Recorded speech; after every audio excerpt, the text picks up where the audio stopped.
All right. Sad Boy Radio hat is on. 3 hours to do this thing. A press conference is scheduled for 12:40 today with Titans head coach Brian Callahan. Good morning. Or is it? Depends on who you ask. 615-737-1045 is the number if you want to jump in. Robert is boots on the ground reporting from Baltimore today. He is there on the scene for good football between the Lions and the Ravens Monday night. That is the matchup. Ross is here to breathe with his mouth into the microphone. Instead, Lucas and I as well. Ben Jones will be here. Brett Kern will be here. I don't want to make them uncomfortable today, but I'm going to go pretty hard at the organization that they spent the bulk of their professional careers with, because yesterday was disgusting. And I've said that before. But I don't know. I did the little post-game recap, Lucas. Good morning, by the way. Hello. How are you? I am. Okay. Happy to see you. You've already got pizza, so at least Yeah, there's cold pizza in the break room. It feels like you're soothed a little bit by the cold pizza. Everyone, help yourself. You seemed excited. Thank Mrs. Johnston for that one again. What are you just feeding the station? Shout out to the Johnston. We usually have people over on Sundays for whatever reason, so there's always leftover food. Oh, so you had a community experience watching the Titans game from home, did you? Oh, no. They came in the evening. Oh, okay. I do not want any community around me when watching the Titans play at this current moment. Just soft rooms. Okay, they got to fire him. Brian Callahan's got to go.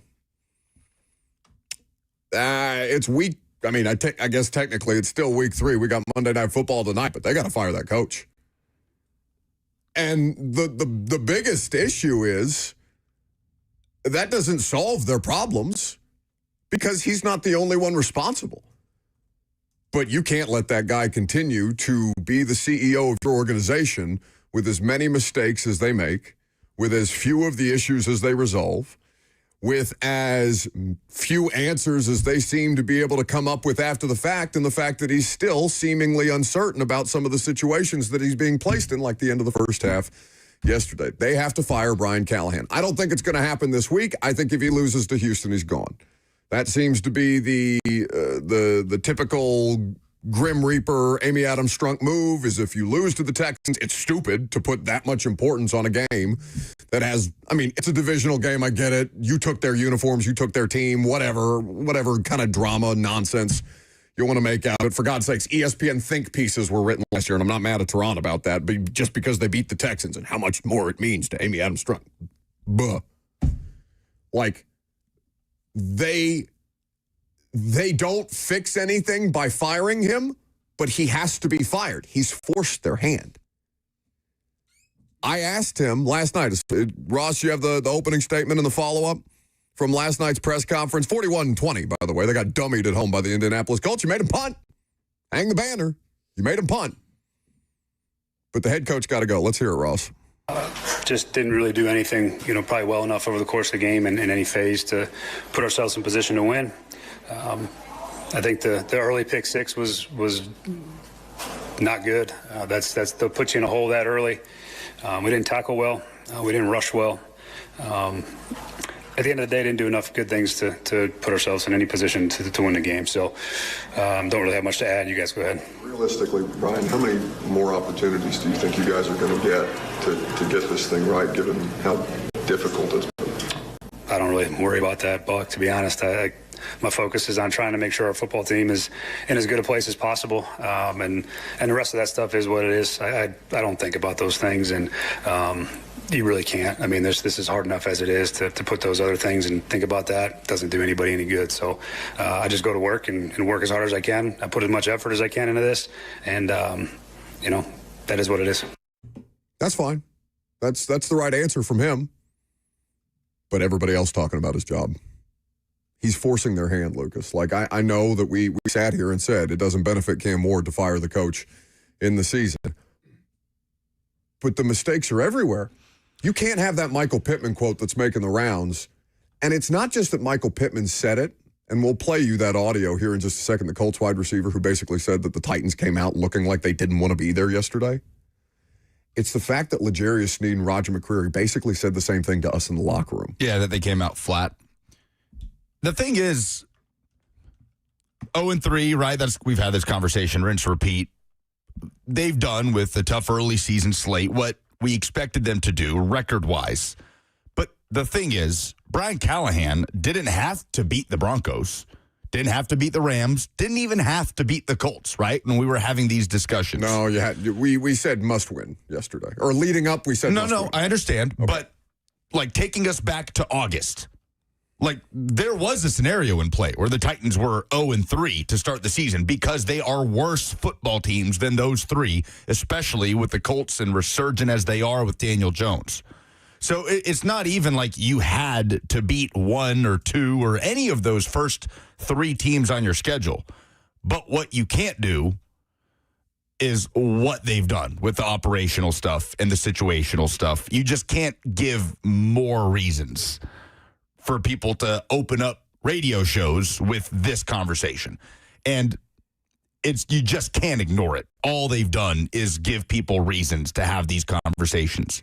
From the Broncos game and the end of the second quarter situation that basically gave the Broncos a little mini run that helped them separate in a one-score win, to the Elakayo manner not challenging and the confusion on the rule of what is a catch, what isn't a catch, to the end of the second quarter yesterday with 2 timeouts and the indecision and a delay of game that leads to a missed 62-yard field goal.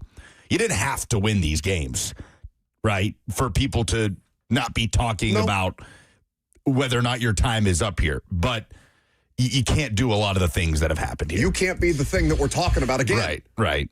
You were the thing that we were talking about in Denver, and like whatever. Okay, you misspeak at the press conference, you're caught up in a moment, you get corrected after the fact, you got egg on your face. Like, I get it. But, like, you got no room for error, and you did the bleep again. It's like Will Levis. You think Will Levis sitting somewhere in California watching that crap? He's probably not watching that crap on TV, but he's probably pointing Leo DiCaprio style at the television, being like, look, it's more than just me, look. He can if he wants. He can if he wants to. He's wrong. Cameron Ward has shown more in 3 games than Levis did at any point last season. But, like, that's the thing, Lucas. What stood out about yesterday, beyond all the other crap that they do every time, because it's the same. I've been doing the same show for 8 straight Titans Mondays. You know, they've lost 8 straight. They've lost 17 of 20 under Brian Callahan. I've been doing basically the same show. You know what the difference was yesterday? Cam wasn't good. And that's been the thing that's been able to keep them close in a game. Yeah, it's not just because he threw the pick 6 early, though that put them in the early deficit. But you are putting so much on the rookie quarterback, on the rookies just generally. And they're trying to live up to the moment. God bless them. Chimere Dike, Elakayo Manor, and Cam Ward, who I thought rebounded pretty well yesterday, but it's just not enough because they don't help him.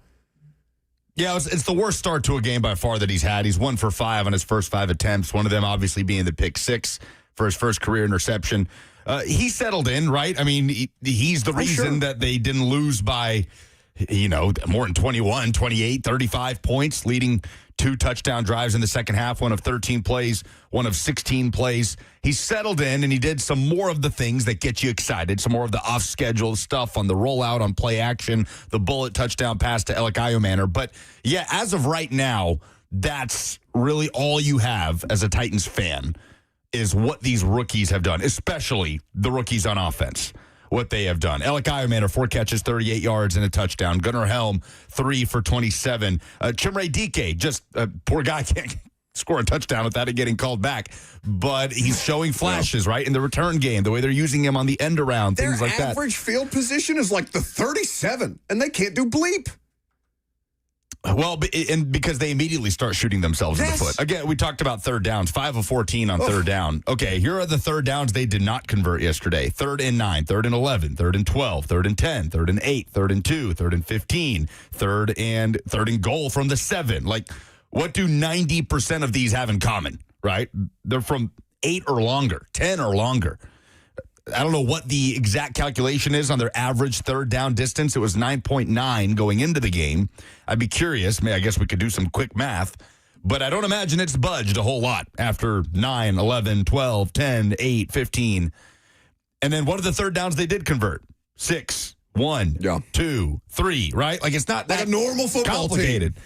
So, yes, when they do the things that march them backwards and lead into 3rd and longs, their offense is going to have to go back to the sideline.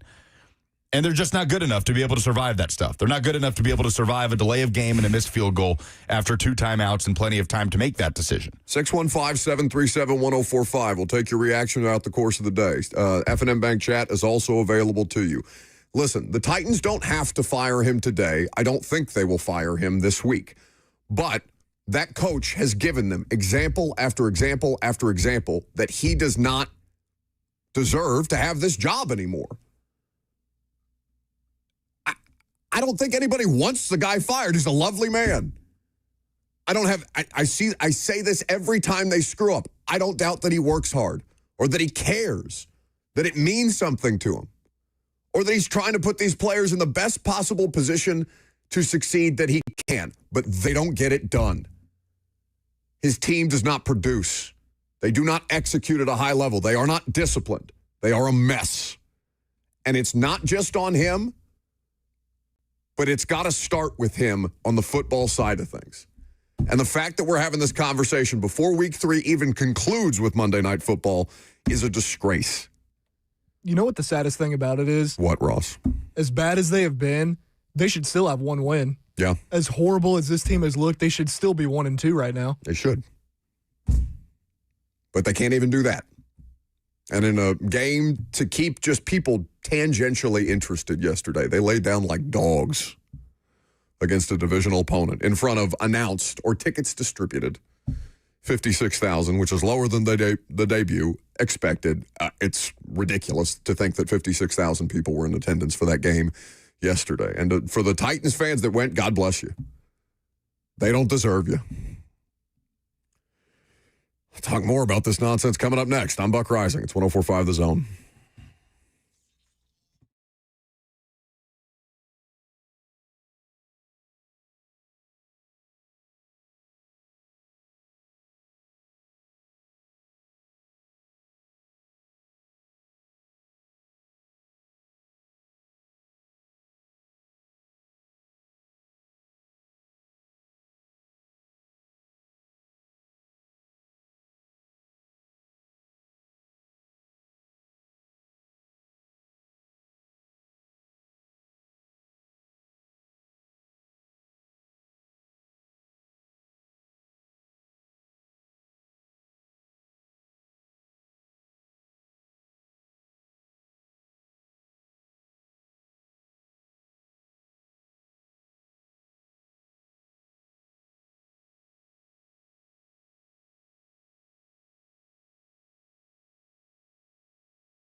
Welcome back to the show.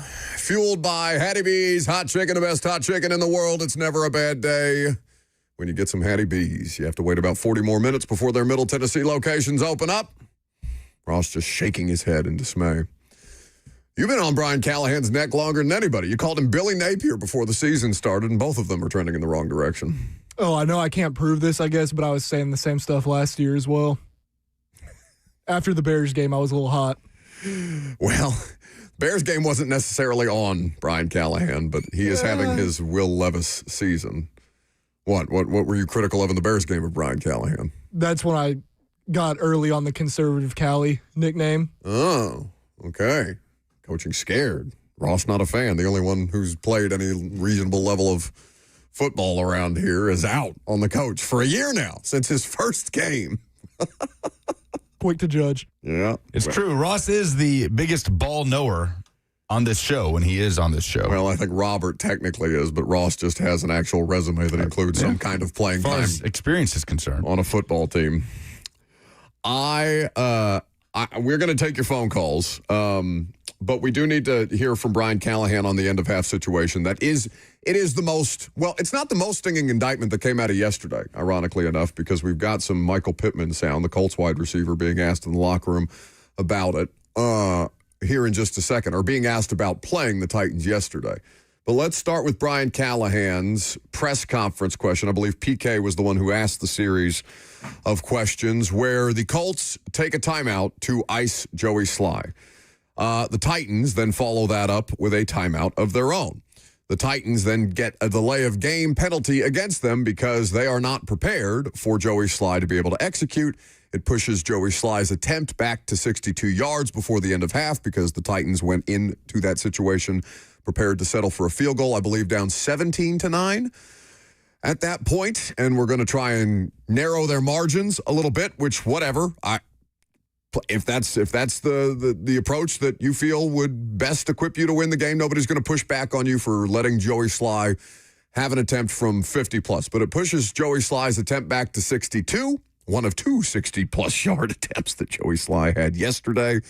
And, of course, they missed the field goal, and Callahan is yet again there with egg on his face. Let's hear from the Titans' current head coach. Yeah, we went back. I was going back and forth, but we were talking about going for it or kicking it, and that's a kick that Sly's made, and a chance to make it a 17-9 game in that moment. It's a hindsight thing. If you go for it and get it, great. If you go for it and don't, then you're in the same spot. And thought we had a chance to get points there. Sly's been really reliable from deep. He's a bit of a weapon for us, and he's been that way thus far in the season. And then we went to kick it, and they were waiting for some operational things to uncover, and just like to go faster. It obviously had no intention to take a delay of game there. Didn't want that to happen. Obviously, looks really bad at the end of the day, and that was not the intention to do that. So wanted to be able to kick it. Once you call timeout there, Mm-hmm. I mean, don't you know what you're doing? Shouldn't you have your personnel on the field? Yeah, certainly. We were going back and forth and wanted a minute to think about it. I was going back and forth between the fourth down call and the field goal, and decided to go take points in that particular situation. And, the operational part of it to kick it on time didn't happen. What's the benefit of having your offensive personnel on the field after the timeout?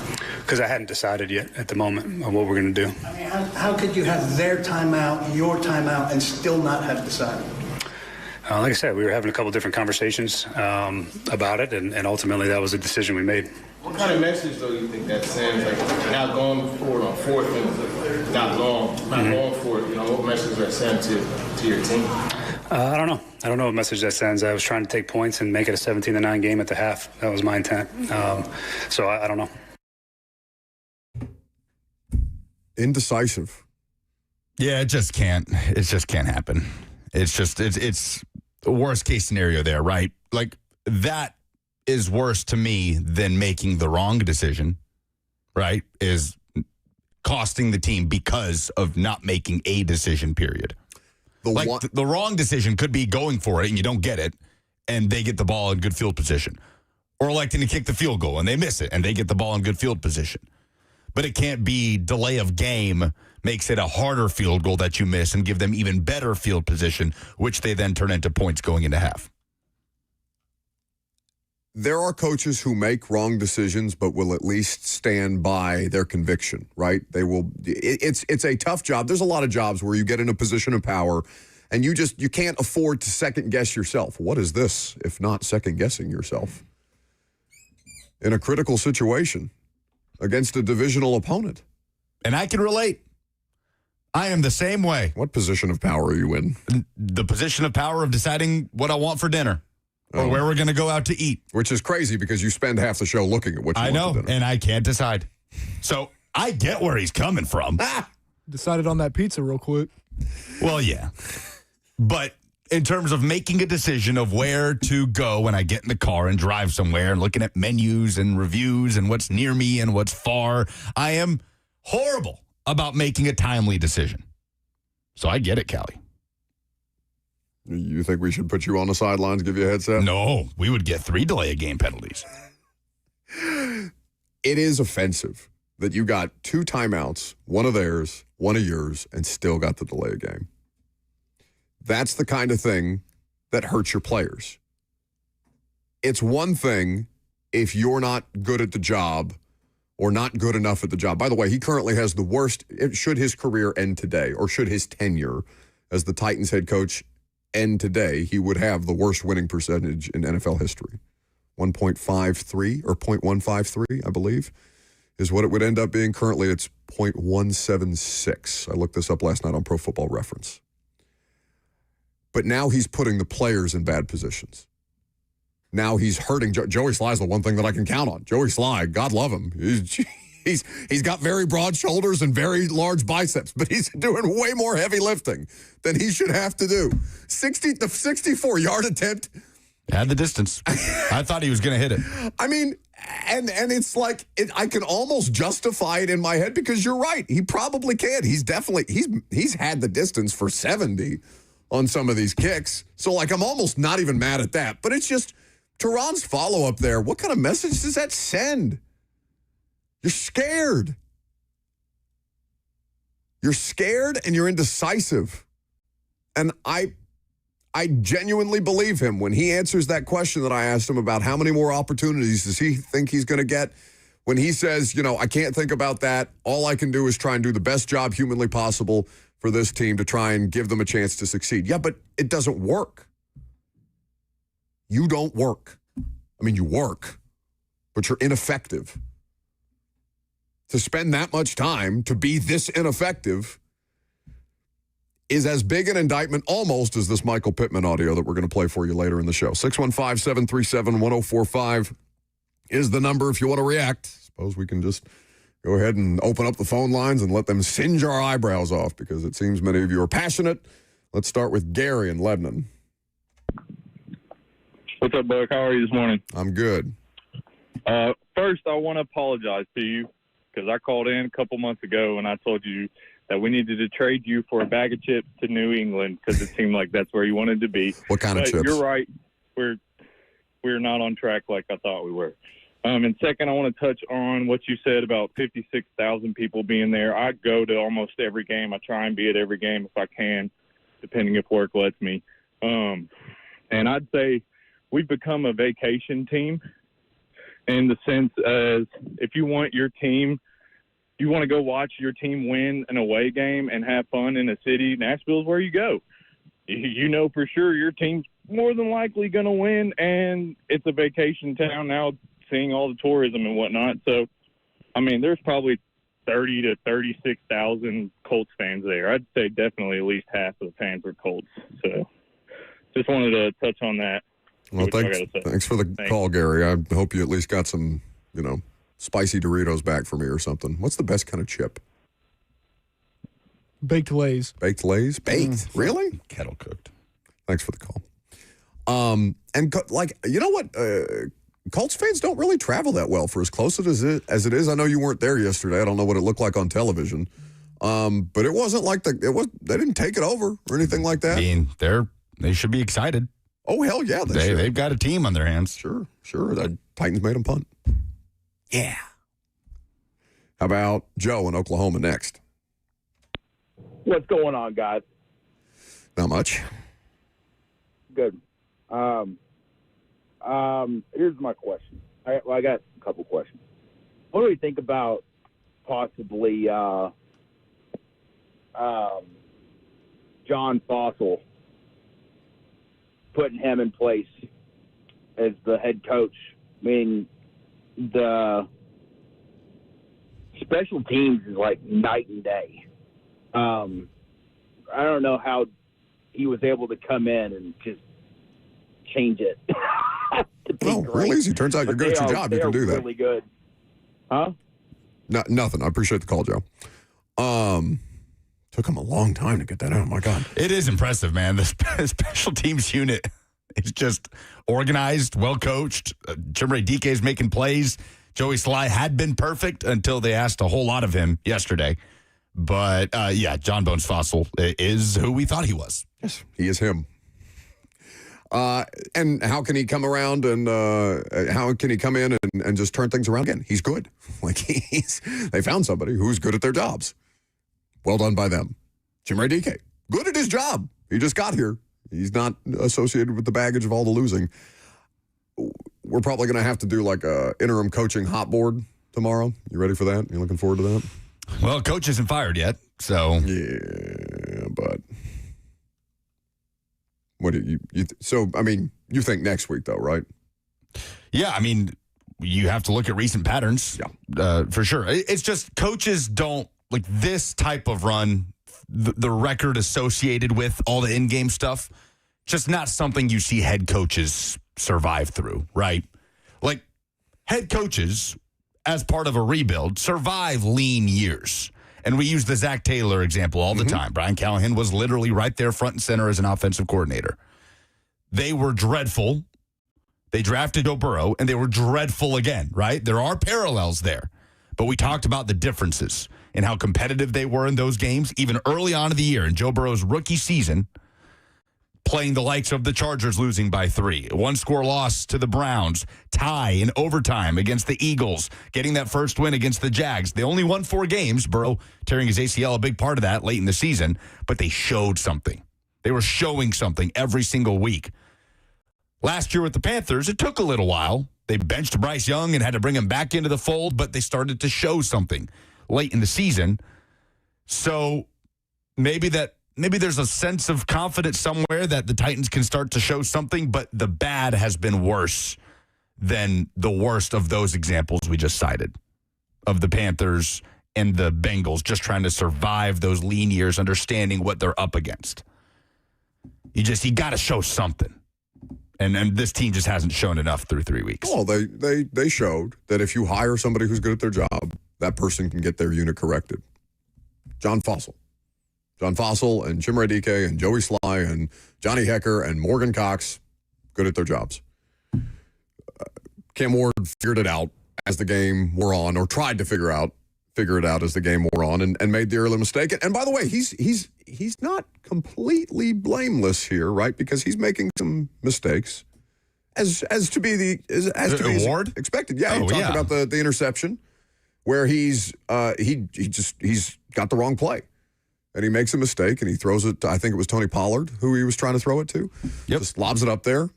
Kenny Moore capitalizes on it, runs it back to the house, pick 6, right out of the gate on the first drive. So there are some of these things. Again, their issues are not solved by firing Brian Callahan, but Brian Callahan cannot be the thing that we are talking about week in and week out on a regular basis with the number 1 overall pick. That's the scrutiny. Levis is gone. The boogeyman's gone. Now you're the boogeyman. We needed to be talking about, again, expected results that have happened, but we needed to be talking about those results happening because those teams are just better than the Titans. And they are, but not unfortunately, that's not been the headline of these games, especially week 1 and week 3. Did you see this thing from Suss I sent to the group?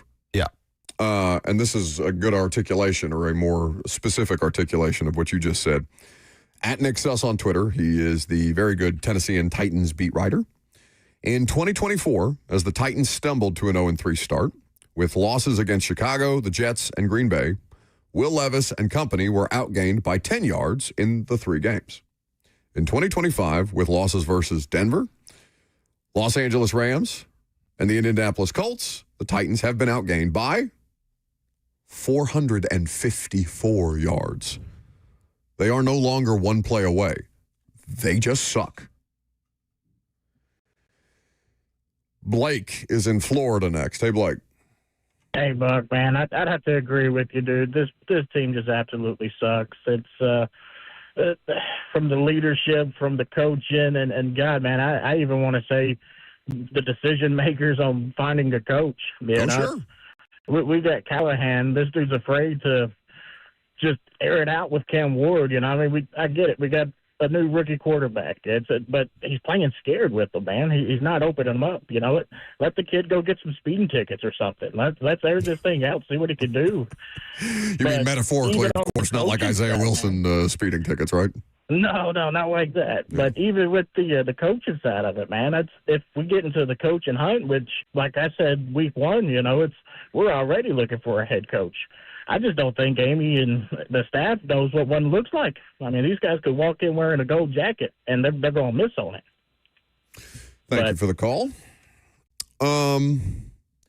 Yeah, I mean, she also might not be good at this, but, what do we do about that? That's the immovable object, right? Like, you can't change ownership. It took all manner of legal issues boiling around Dan Snyder for, I don't know, the better part of 10 years, dating back to when the actual infractions were committed and then the investigations that followed, a congressional subpoena, and he didn't even get in legal trouble. He just sold the thing and got away from it. Ownership doesn't change that way. You would be stupid. You would be so dumb to sell an NFL franchise, even if that's, theoretically, if you're talking about certain franchises, that may be in the best interest of the actual product, but you can't do anything about the owner. There will be gripes about ownership, and everything is eligible for scrutiny right now, right? Oh, yeah. At this point in time, the Titans and Saints are neck and neck for worst team in the NFL. I don't know. We need more information to figure out who's worse at this point in time. But we have also seen proof of concept of the Titans just getting the right football people in place and letting them do their jobs and it turn into success. Yeah, but they want to be the new Titans. Right. They don't want the old Titans. They're firing all the people that are associated with the old Titans. Sure, I understand. All I'm saying is we've seen that proof of concept. So if Mike Borgonzi is the right hire at general manager and they find the right situation when it comes to the head coach, then the ownership conversations all take a back seat. Because in the end, when the football people are making the right football decisions, it will drown out everything else. But I also understand that when the football decisions are what they are right now, especially in game, then everything is under the spotlight. When they do end up firing him, we're going to have to play that Burke Nihill clip of saying, we know we got the right guy. I mean, how? The mistakes are many, and Brian Callahan's are the most public. But there are people that deserve to be fired all over that organization who are directly responsible for cratering this thing. This used to be a team that competed at the top of the conference with Buffalo, Baltimore, New England at the time, and Kansas City. Now they are a disgrace. Now they do not play the same sport as everybody else is playing. Even the Browns beat the Packers yesterday. You are allowed to look like a professional football team one time. Crazy game. There were a bunch of crazy games yesterday. Oh, I want to watch that one back just out of pure curiosity, and I want to watch the Eagles-Rams one because every time I looked up, there was a field goal being blocked and returned by Jordan Davis. Yeah, field goal blocks everywhere yesterday. I mean, they had that, and then 2 minutes later, Will McDonald blocks one for the Jets and takes it back. Yeah. It was just a wild sequence in all these games. There was an extra point blocked on Sunday Night Football, too. Heck, I think Sly's miss might have caught a deflection on the way. Yeah, the 62-yarder. The 62-yarder did. Either that or the 64. I can't remember. Somebody got one at the end of the half because they called it on the TV copy that it got deflected. Yeah, 92 or 94 for the Colts. I can't remember either way. You know what I don't want to see, though, when they do fire him, Brian Callahan? I don't want to see a Rand Carthon type thing. He was sleeping on the plane. Go ahead. Go ahead with that crap. I mean, don't think you have to do that stuff when the results are where they are. No, you don't. Somebody will. They're in preservation mode. No, I don't think so. Because if let's say hypothetically Titans go down, lose to Houston, Brian Callahan's let go, it's justified by the results. Yep. The Rand Carthon thing wasn't justified by results yet because he had barely been the general manager. I was totally fine with them clearing house, and they decided to pin it on one person. Does not deserve to be pinned on one Right. person. And it was a controversial decision to do it the way they did, so there was justification along the way. If Brian Callahan is let go, the results are the justification. You don't think there doesn't need to be some report about he wasn't good in the lock. Like they don't need to do that. Sure. But you don't think that would happen? No, I don't. I do. More of your phone calls. Also, we have some news on the front of the SEC annual opponent. So we'll continue to talk about the Titans' disaster against the Colts yesterday at home and dip our toe into the college football waters for a brief moment today. I'm Buck Rising. It's 104.5 The Zone.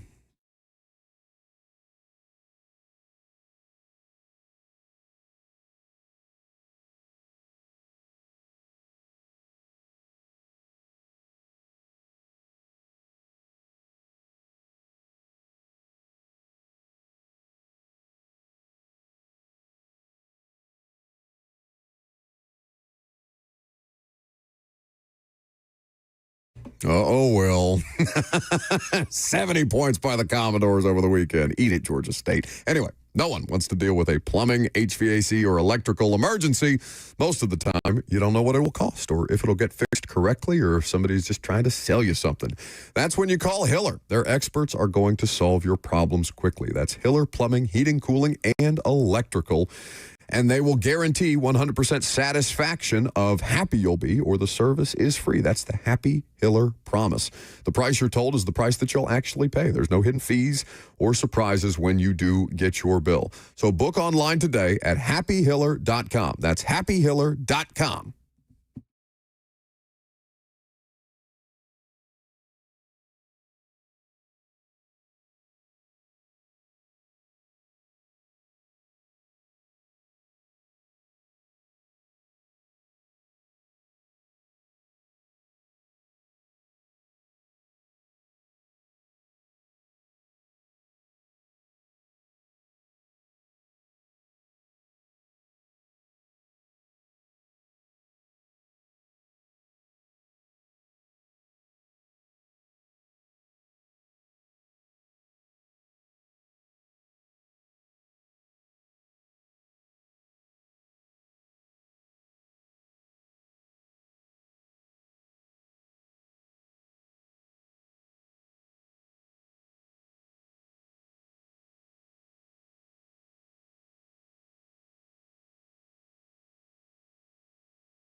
Welcome back to the show, fueled by Henny B's Hot Chicken, the best hot chicken in the world. We do have a little bit of college football stuff to get to because Chris Lowe, now of On3 Sports. Congratulations to Chris, by the way. A long time at ESPN. I don't know that we ever touched on that, but went over to join a very impressive roster at On3 Sports. He's got a little bit of breaking news as far as the conference opponents, the regular conference opponents that SEC teams will face, and we'll touch on that momentarily. But, of course, the news of the day is the Titans. They have not fired Brian Callahan yet. I do not think that that will happen this week, though. I maintain the right to be surprised by something. Houston is a game that carries more importance for ownership than just about any other game, it seems. Should they lose to the 0-3 Texans, it is fair to expect that Brian Callahan would no longer be the coach of the Tennessee Titans. Next week feels like the week. All right, now I'm going to go to line 7 where I see Titan Jones, but you have to promise me that you're not going to cuss if I put you on the air, okay? We have a deal? Oh, my mama. Oh, my mama. All right, let's go. Listen, it should never be where, okay, let's see if we're going against the Rams. It should never be Titans versus the coaching staff versus the Rams. Mm-hmm. Like, that's what it seemed like it is every week. Like, let me ask you a question. So it was 4 minutes left in the fourth quarter. They had the ball. They went down. I think they said that they had a first down on first down in. They got 9 yards, but they gave them a first down. Yeah. And we wasted a timeout to challenge the play to see if they got the first down. And then they converted it later. Yeah. And I'm like, bro, it's an inch. You don't waste no time out on that. You might can come. He just made me so mad, man. I'm thinking, if we fire him, do he take his daddy with him? Because I really don't even care at this moment. Because ain't no way we went from 32nd to 33rd on offense. It's just horrible. I'm gonna hang up and listen. Thanks for the call. Look at you keeping it clean. Well done. I'm familiar with his work on Facebook. Is the only reason I preface it that way. Yeah, I mean Brian Callahan. If he goes, Dad goes. I mean, not mid-season? You just assume that just Bill's like, all right, I'm out. I don't know, Wasn't man. Rexroad texting me, calling me an idiot, saying that exact same thing the other day? Oh, I don't know. Because I just said, well, I don't know definitively that Bill Callahan goes. I assume that a coach who has been fired in his past would be willing to gut it out, but it's tough. But mid-season? I don't know. Like, he's still a coach hired to do a job, right? Like, if Brian Callahan gets fired mid-season. Did he quit? I guess you just hand it to Scott Fuchs, but I'd be surprised. I would imagine that the coaching staff would stay intact for the remainder of the season. It's usually how that stuff works. I understand it's a unique situation, but I mean, I don't know. I genuinely don't know the answer to that question. Now, it's like, what would you have to do if you were in this unique situation where you're a family member of the head coach and the head coach is let go? There's kind of this in season. Right, in season. Have you ever seen an assistant just say, no, I'm done? Like, do they have to buy out the rest of their contract if that happens? Like, not if he quits. I don't know. I mean, it may be a blessed relief for both of them at this point because this organization is not something that seems to have done right by them either, though I'm not making excuses for either Bill or Brian Callahan or anybody on that coaching staff. Save John Fossil, who is a sweet baby angel and the saving grace of Titans football in 2025. But I genuinely don't know the answer to that question. If you fire the son, does the dad go too? That would be a tricky situation, but a situation that they've created. I mean, now Dean Pease didn't get fired; he left. But when Dean Pease got hired here, he did bring his son Matt, who had zero experience at the NFL coaching level. That's the only even remotely adjacent situation I can think of at that point.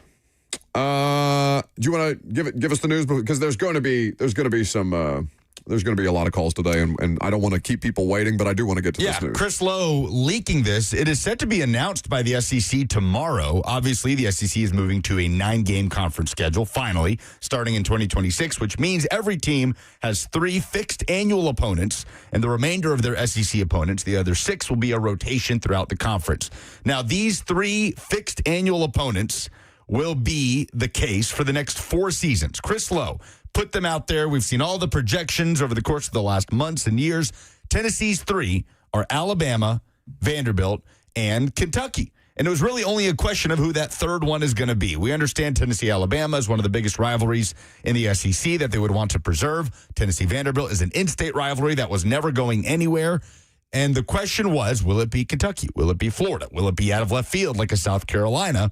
And it is Kentucky. Now, for Tennessee, for the sake of winning football games, probably best case scenario, that is a Kentucky program that looks dead in the water. Now, Florida looks about the same, but Florida's a program that can quickly be revived. Florida's a program that is probably going to go hire Kurt Cignetti after they hung 70 on Illinois in a statement win. And he feels like he's got the juice to bring a program like Florida back. Eat it, Bielema. Hypothetical scenario, but you get my point. So Tennessee avoids Florida. Vanderbilt gets Tennessee, obviously, Auburn, and Mississippi State.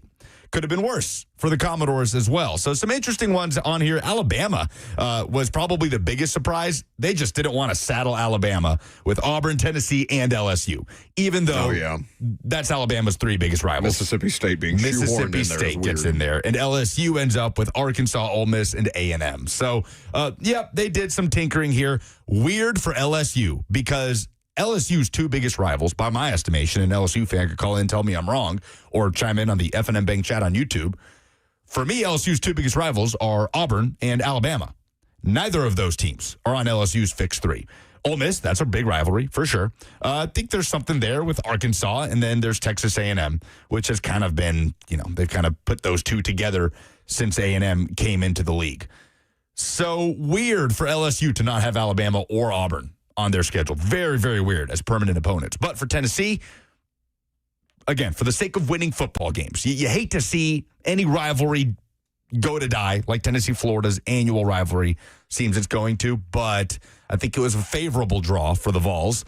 For me, that does mean, though, that Tennessee's game at Florida this year is of extra high importance, Buck, because when's the last time Tennessee won in Gainesville? Is it Kiffin? Oh, buddy, you got to go before that. No, that Kiffin team lost. That was the Eric Berry, Tim Tebow collision game. But no, that Kiffin team lost. They were competitive, and Kiffin promised they were going to go down and win. That's right. But they didn't. 2003 is the last time Tennessee won in the Swamp. Casey Clausen, the Iceman, who was undefeated in the Swamp as Tennessee's quarterback. But 2003. It has been that long. Over 2 years. Ross was but a child. Not even a toddler. Were you alive? He said he was one. 02, baby. 02, baby. Yeah, he was 1 year old last time Tennessee beat Florida in the Swamp. So, Tennessee goes to the Swamp for the second to last game of the regular season this year. They could go another 4 seasons without playing Florida in the Swamp, maybe even longer. Yeah. It could be a while before Tennessee gets a chance to exercise those demons. That's right. Doesn't look like Napier's going to be the head coach for very long. They were lifeless on offense. Not one third down conversion on the day. Florida against Miami. The defense hung tougher than they should have. Because it's a good defense, but the offense is not. And they were dreadful, and they got stomped in the end. So, big chance for Tennessee to go down there and get that done before they start losing opportunities to do so. It has been a house of horrors down there. But yeah, Bama, Vandy, and Kentucky for the Vols. Auburn, Tennessee, and State for Vanderbilt. The comment section is flying fast and furiously on a day when everybody wants the coach fired, and understandably so. But I did see somebody, and I wish that I could find who it was, that said they are a Titans fan and a Florida fan, and they said, I hate coaching. So I'm sorry for that person. Tough times. I mean, the Titans/Vols fans have been through some of those ringers before, so no stranger to that. All right, we will get back to your phone calls on the Titans. Ben Jones will be in studio coming up next.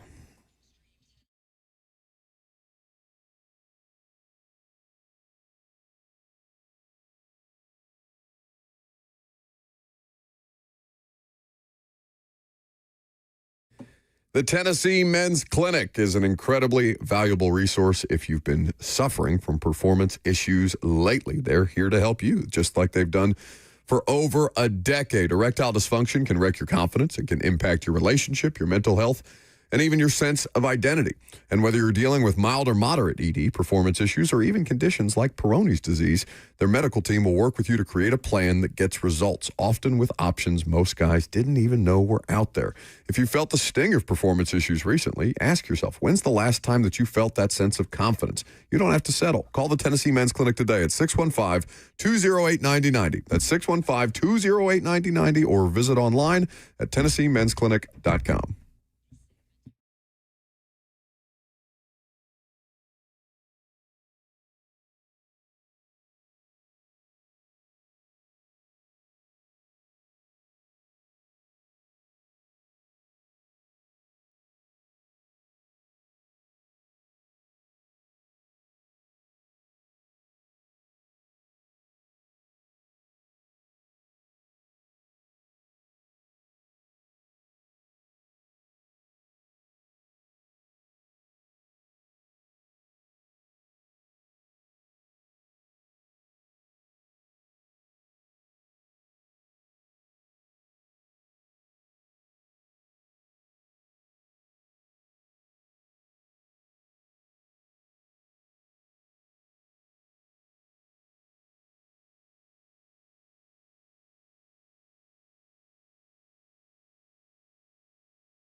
11:01, good morning from the 104.5 The Zone studios. I'm Lucas Panzica. The Titans are 0-3 after a 41-20 loss to the Colts at Nissan Stadium in the divisional opener, getting into an early hole as Cam Ward threw a pick six on his second pass attempt of the day. Ward finished 23 of 38 for 219 yards, a touchdown, and the interception.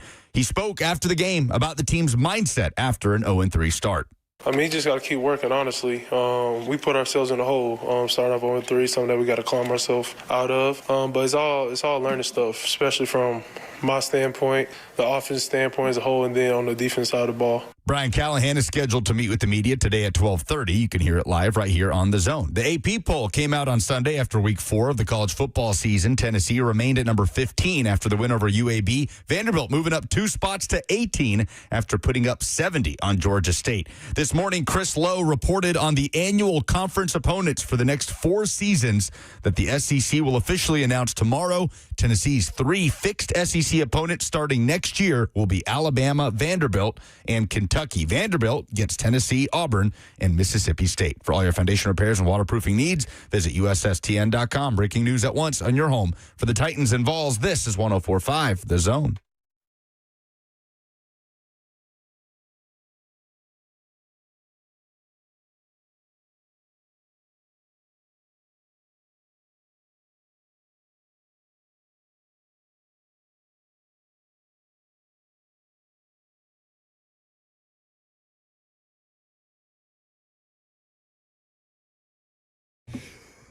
Second hour on a Monday means that Ben Jones, Titans legend, is here with us. A good weekend for Titans legend. McWeapon getting a touchdown for Washington. Mariota getting a big win over the Las Vegas Raiders over the weekend. Not so much for the actual Titans, who fell 41-20 at home against the Indianapolis Colts yesterday. Ben, not to betray a confidence, but you got to the game late. It seems, got to the watching of the game late. You decided that you were going to suffer through not just the Titans and Colts, but also a sauna experience in real time. What made you sweat more, the sauna, the infrared sauna that you have, or the delay of game coming out of a timeout before the end of the half? That was hard. That was hard to see. The sauna was really hot last night, but God, you want them to be better right there at the end of the half. Get some momentum going in the half, and I feel like we just keep talking about it like, God, we got to be better. Yes. It's frustrating. Yeah. I was getting texts. I was coaching flag football during the game, my son's game, and other coaches that I coach with, they're like, hey, you see it? I'm like, no. I'm like, what's going on? And they're like, man, just watch it. It's bad. And I'm like, oh, gosh. Well, now that you have the burden of coming in to talk about it on a Monday, you used to be able to just kind of stiff arm media away from you. Now no doubt. We can put a microphone in front of you. I felt the disgust like viscerally through your text when you sent me a text. Did they just get a delay of game out of a timeout? The degree of difficulty on that, Ben, and I know, not every situation is created the same, but I don't see that happening because it wasn't just one timeout that happened. There was 2 timeouts. The Colts took a timeout, tried to ice Joey Sly. Titans took a timeout, which was inexplicable to me because it felt like they were icing Joey Sly. And then they get the delay of game to push Joey Sly back even further, and he misses from 62. Or they get a hand on it from 62. They get a hand on it, the Colts did, keeping Joey Sly from the opportunity to continue to be their best offensive weapon, far as I can tell, that or Alec Manor. When you have a coach, let me just ask it to you this way, I guess. How often have you been in a situation where you felt like your coach, be it an offensive line coach, coordinator, or head coach, was indecisive on the sidelines? Because that was the thing that caught my attention yesterday. Yeah, when you're out there, you're not really focusing on it. You're worried about, hey, am I in, am I out? I don't know how much they realize what was going on until you sit back and hear the fans and stuff today. So as right there, I'm getting water, getting ready, like, hey, are we in, are we out? I'm usually on both. When I was young, I was playing on both special teams, so it didn't matter for us. But when they got the delay of game, I'm like, oh, maybe they're punting. Maybe we're going to play the field. I'm trying to give them the benefit. Surely they didn't just take a delay of game. Like, they're giving him I'm giving him like, all right, he's playing odds here. Somebody must have said like, hey, let's just take this delay, let's punt it, go to half. not kick a 60-something yard field goal, miss it, and just go ahead and give them 3 points if you miss that. That's hard. How many different conversations is a head coach having in that moment with his special teams coordinator about the length of the kick, with his offensive coordinator about what play to call if they do decide to go for it on fourth down? Like, how many different things are happening at once in that kind of moment? Yeah, he's talking to all three right there. DC, OC, run game coordinator, his dad, and the special teams. Like, hey, is this the right spot for him? Does he want to kick it from this hash? Is the wind good for the special teams? Hey, what's the negative side of it? If we miss this, where does it give it? Now, defense, do y'all feel comfortable right here? Or, hey, do we just go for it, try to get it, and go in there and probably going to get 3 anyway? Or do we just punt it away, play defense, and live another day and not give up more points before half? So you're kind of weighing those odds. And honestly, you just got to go out there and make a decision and live with it. And know it before the game, like, hey, we're going to be aggressive today. Like, his team meeting before the game should be like, hey, we're going to take chances today. We're going to put ourselves in there. We're going to do everything possible to push the limit today, to win a home game versus a division rival. Like, hey, that's how we're going to play. Or, hey, we're going to play smart. We're going to make some plays at the end of the game. Hey, we're going to play conservative. We're going to be in this game. So you just got to have a plan and stick to it. It's one way or another. Just we should feel it how it's going to play. Hey, if we're going to be aggressive, it's a lot of fourth down conversions, a lot of going for it. When you're like, probably shouldn't do it, but that's his game plan. Just pick one of them and go with it. Ross, can I hear from the coach who was asked specifically about his thinking in that moment at last night's post-game press conference? Yeah, we went back. I was going back and forth, but we were talking about going for it or kicking it, and that's a kick that Sly's made, and a chance to make it a 17-9 game in that moment. It's a hindsight thing. If you go for it and get it, great. If you go for it and don't, then you're in the same spot. And thought we had a chance to get points there. Sly's been really reliable from deep. He's a bit of a weapon for us, and he's been that way thus far in this season. And then we went to kick it, and they were waiting for some operational things to uncover, and just like to go faster. It obviously had no intention to take a delay game there. Didn't want that to happen. Obviously, it looks really bad at the end of the day, and that was not the intention to do that. So wanted to be able to kick it. Once you call timeout there, Mm-hmm. I mean, don't you know what you're doing? Shouldn't you have your personnel on the field? Yeah, certainly. We were going back and forth and wanted a minute to think about it. I was going back and forth between the fourth down call and the field goal, and decided to go take points in that particular situation. And, the operational part of it to kick it on time didn't happen. Well, what's the benefit of having your offensive personnel on the field after the timeout? Because I hadn't decided yet at the moment on what we're going to do. I mean, how could you have their timeout, your timeout, and still not have decided? Like I said, we were having a couple different conversations about it, and ultimately that was a decision we made. What kind of message, though, you think that sends? Like, not going for it on fourth and not going for it. What message that sends to your team? I don't know. I don't know what message that sends. I was trying to take points and make it a 17-9 game at the half. That was my intent. So I don't know. Ben, he makes it worse in the press conference. Yeah. When you hear that, like, that's the antithesis of what you just described. Have a plan going in and stick to it. Yeah, his whole thing was like, I'm trying to make it a one-score game and we get it 17-9. Then it should have been no questions. Like, hey, we're kicking this. Like, you're not trying to go down there and score. Like, that's the only reason you're going for it on 4th and 1 is like, hey, I'm trying to get a touchdown before half. If your whole goal is just to get 3, go ahead and kick it. You got a really good kicker. He's been really good from that distance. So my thing is just, if you're going to get 3, just go ahead and kick it. So you're talking about the difference between the decision to kick it from 57, which would be, if they did and he made it, his third 57-yard field goal made this season. Yeah. So if that's the case, then you're going into half down 17-9. It's a one-score game. Right. If you punt it away and play defense, and assuming they don't go march down the field and kick the field goal, then you're going in down 17-6. Instead, you go down 20-6 at halftime. Yeah, because Daniel Jones turned right around and diced you up on a back end. Like, Ben, you only needed to go 30 yards to set up a 36-yard field goal. I mean, it's nonsense. And I understand that when you get in a situation, and this is something that I know you've dealt with on a locker room side of things versus a media side of things, but like I can't go through a season where the coach's decision-making is so glaringly wrong in these certain moments, and even though it is not in the best interest of the rookie quarterback to have a coaching change, we're not even mid-season. We're not out of September, Ben. They got to get rid of him. And that's my words, not your words. Right. I don't know how you feel about it. You don't have to tell us one way or the other, but like I can't sit here as somebody who watches this team and covers this team, see them get worse because of coaching, and not say that person shouldn't lose his job. Yeah, it's hard. You're sitting here, you got the first round pick, the first overall pick, who's looked pretty good. He's fine.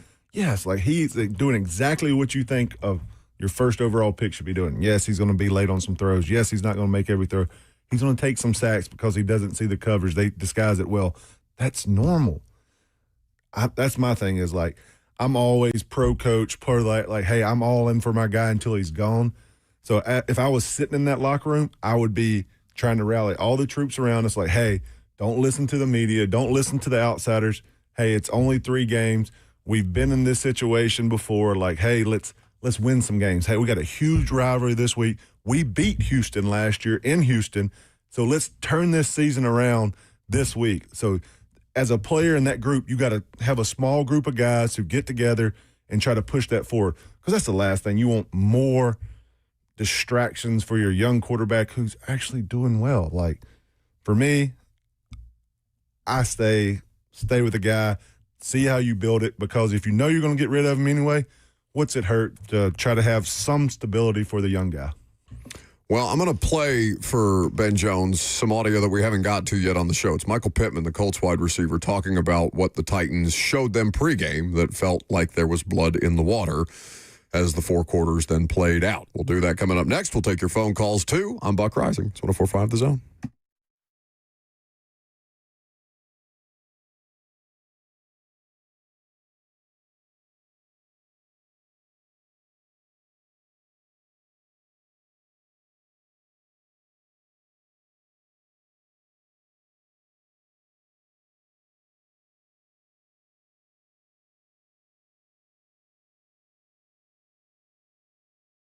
Two Rivers Ford is doing great work. They always do great work. They've been helping Middle Tennesseans find the right vehicle at the best price for over 4 decades, but they're doing some great work in the community as well. Two Rivers Ford is asking for your help collecting non-perishable food items to benefit Second Harvest Food Bank in the Mount Juliet Help Center as they help to feed those who need it most in our communities. We get towards the colder months, the holiday season, and it's incredibly easy to do. Next time you're at the grocery store, pick up a couple extra cans of food, things like canned tuna, chicken, salmon, protein bars, low-sodium soups, chili, dried beans or rice, boxes of cereal, anything that's non-perishable that can be stored and served over the next few months. You drop it at the dealership in the F-150. It's sitting right in the lobby. You can't miss it. It's a big white platinum F-150 there for you. Drop it in the bed of the truck, and you have between now and the end of the month, so September the 30th, to do just that. It's all a part of Ford Motor Company's Global Caring Month and the world's largest dealership food drive. Two Rivers Ford, the South's most trusted Ford dealer.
Welcome back to the show, fueled by Hattie B's Hot Chicken, the best hot chicken in the world. Okay.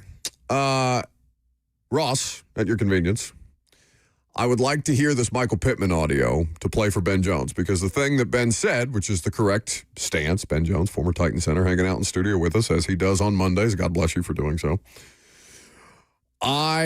You said correctly, if you're dealing with a coach that's embattled or anybody who's embattled externally, it's the job of the veterans in the locker room to lock in, circle the wagons, block out the noise, all the cliches that you say, and he's your guy, whoever that is, until he's not.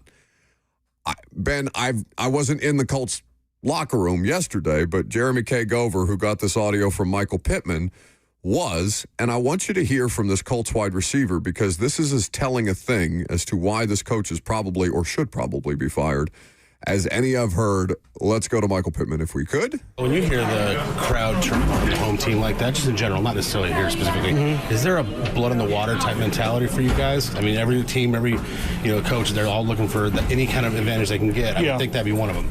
Yeah, I mean, I kind of seen it on the pregame intros. They kind of looked a little sluggish. They're kind of walking around, and nobody was really bouncing.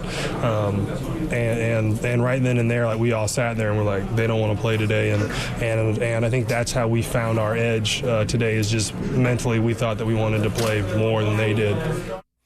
So that's Michael Pittman. And he's not saying it in a, like, WWE promo style, right? Like, he's not trying to be antagonistic. He's just saying, simply matter of fact, they didn't look like they had juice, so we thought we got them. And, all right, maybe you shrug your shoulders and say, it's just a division opponent talking trash after the fact. Except, Ben, we were in the Titans locker room, and Snead and Roger McCreary basically said the same thing to us, that they came out flat. What do I do with that? Yeah. It's got to mean something to you. You got to have guys who want to go out there. You're getting paid to play at a high level. Like, Sundays is your everything. That's the day. That is the day. I don't need you to be good Tuesday, Wednesday, Thursday, Friday, Saturday. I need you to be good one day a week. That should be, you should enjoy playing football. And if it's not the case, why are you trying to chase it? Is it just for the money? Like, money comes when you win. Like, you got to win if you want to keep getting paid, because they'll replace you. Like, you're the next one. Like, if you're not performing on the field, they can always find somebody else. So it's got to hit home a little bit. Like, hey, we're all in this together. Like, it's got to mean something to you. Like, yes, we've came out in the past flat. Sure. But you got to have a mindset like, hey, one drive and that's it. Like, you got to rally them up there. It's some hollering going on. It's some in the face. Like, you feel it. Like, hey, it sucks. Your body hurts, everything like that some weeks. But you got to go out there. It's one day a week. You got to go out there and grind. What did you think of Cam Ward's performance after definitely the worst start to a game so far of his NFL career? 1 for 5 with the interception. Yep. Settled in a little bit. Obviously, the score got away from them. But overall, what did you think of his third game as a Titan? Yeah, he's progressing. Yes, he's going to have some of those games. Like, this is what you should expect out of a rookie. He's going to make some throws. You go, wow, that's the reason we drafted him number 1. And you're going to have some plays like, what happened there? Like, that's why he's a rookie. Like, you're supposed to have those kind of plays as a rookie quarterback. But he's throwing balls in there. Like, I'm talking to other coaches and other guys I coach with it on a high school staff. They're like, man, this dude is talented. I'm like, he is very talented. That's why he was drafted number 1. That's why he is our quarterback here in Tennessee, because he has it in the bag. Now we just got to catch the ball, get him more consistent, and the more he sees reps, he's going to see new stuff every single week, because they're going to test us. They're like, hey, is he going to get rid of the ball? Does he know where his hots are? So they're going to constantly check him until the big plays happen.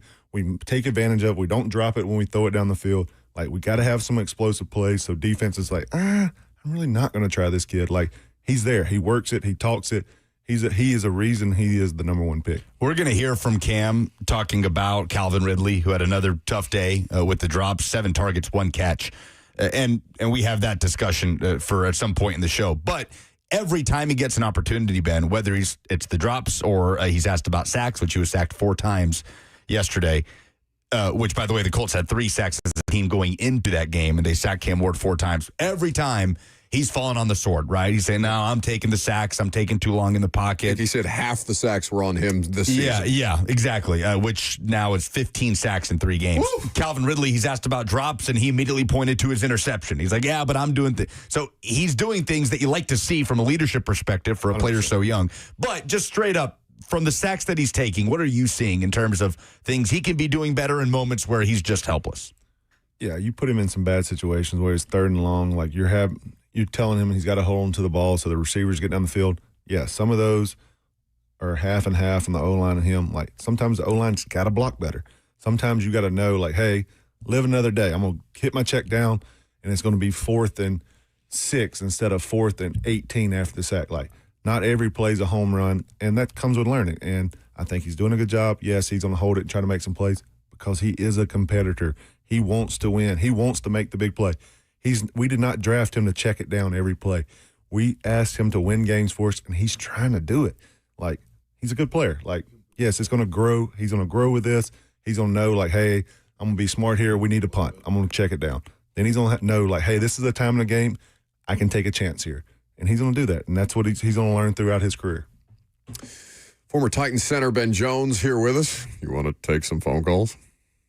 Sure. 615-737-1045 is the number. All right, be gentle. Be nice to Ben.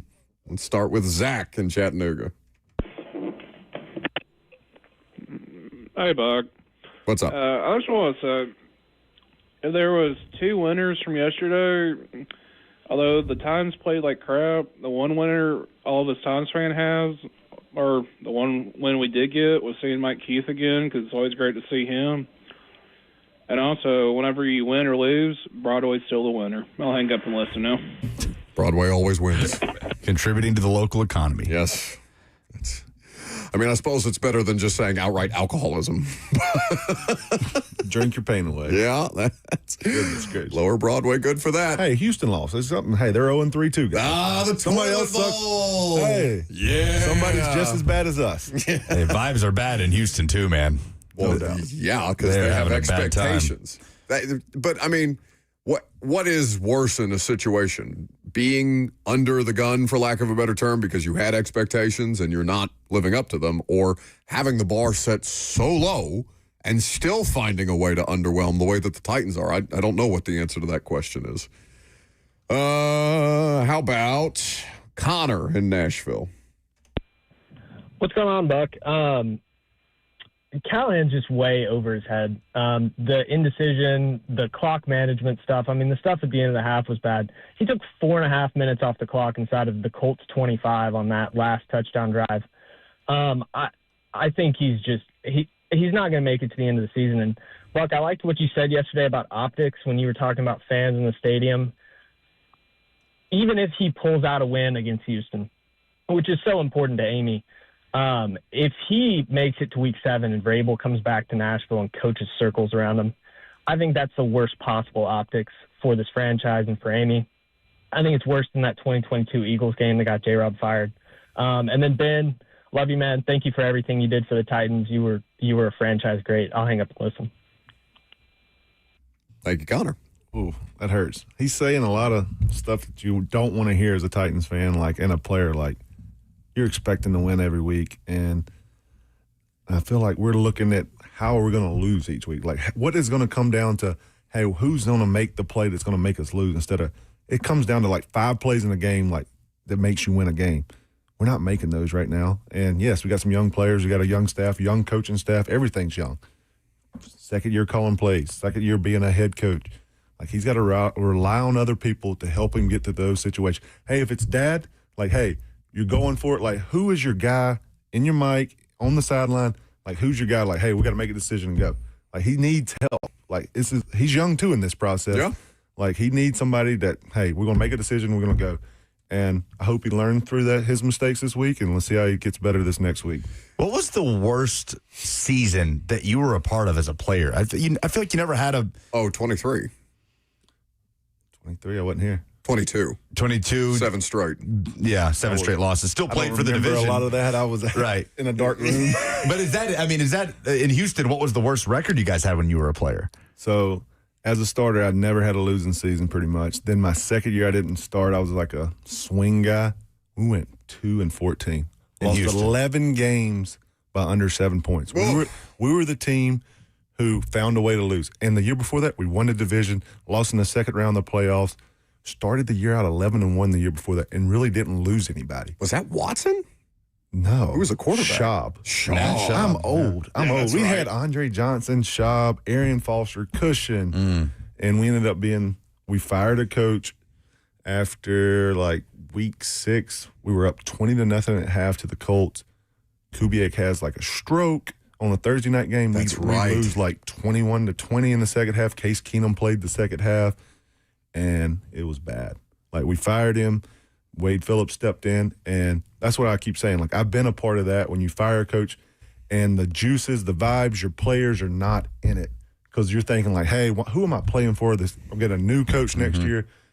And you're just like, man, I don't want that for these guys. I want them to grind. I want them to have a purpose each week.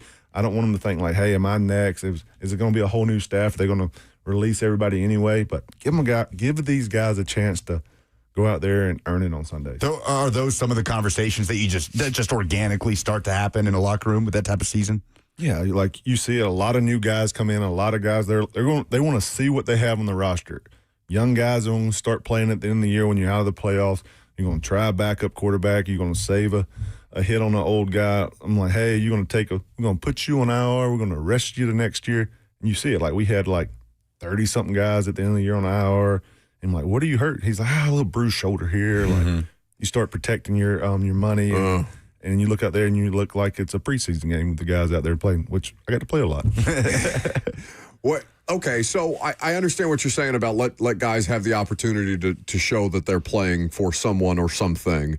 But 3 weeks is a small sample size, which makes this all the more outrageous to me, Ben. But what if they already – and I don't know that they're not playing for Brian Callahan. Right. But the optics are tough if I've got – whoever's left in the locker room yesterday, and there were 5 guys by the time I got in the locker room yesterday that were willing to talk. Thank you to the 5 guys that were there and willing to talk to us. I've been, yeah, I know. I feel like I've chased you down a hallway a time or two.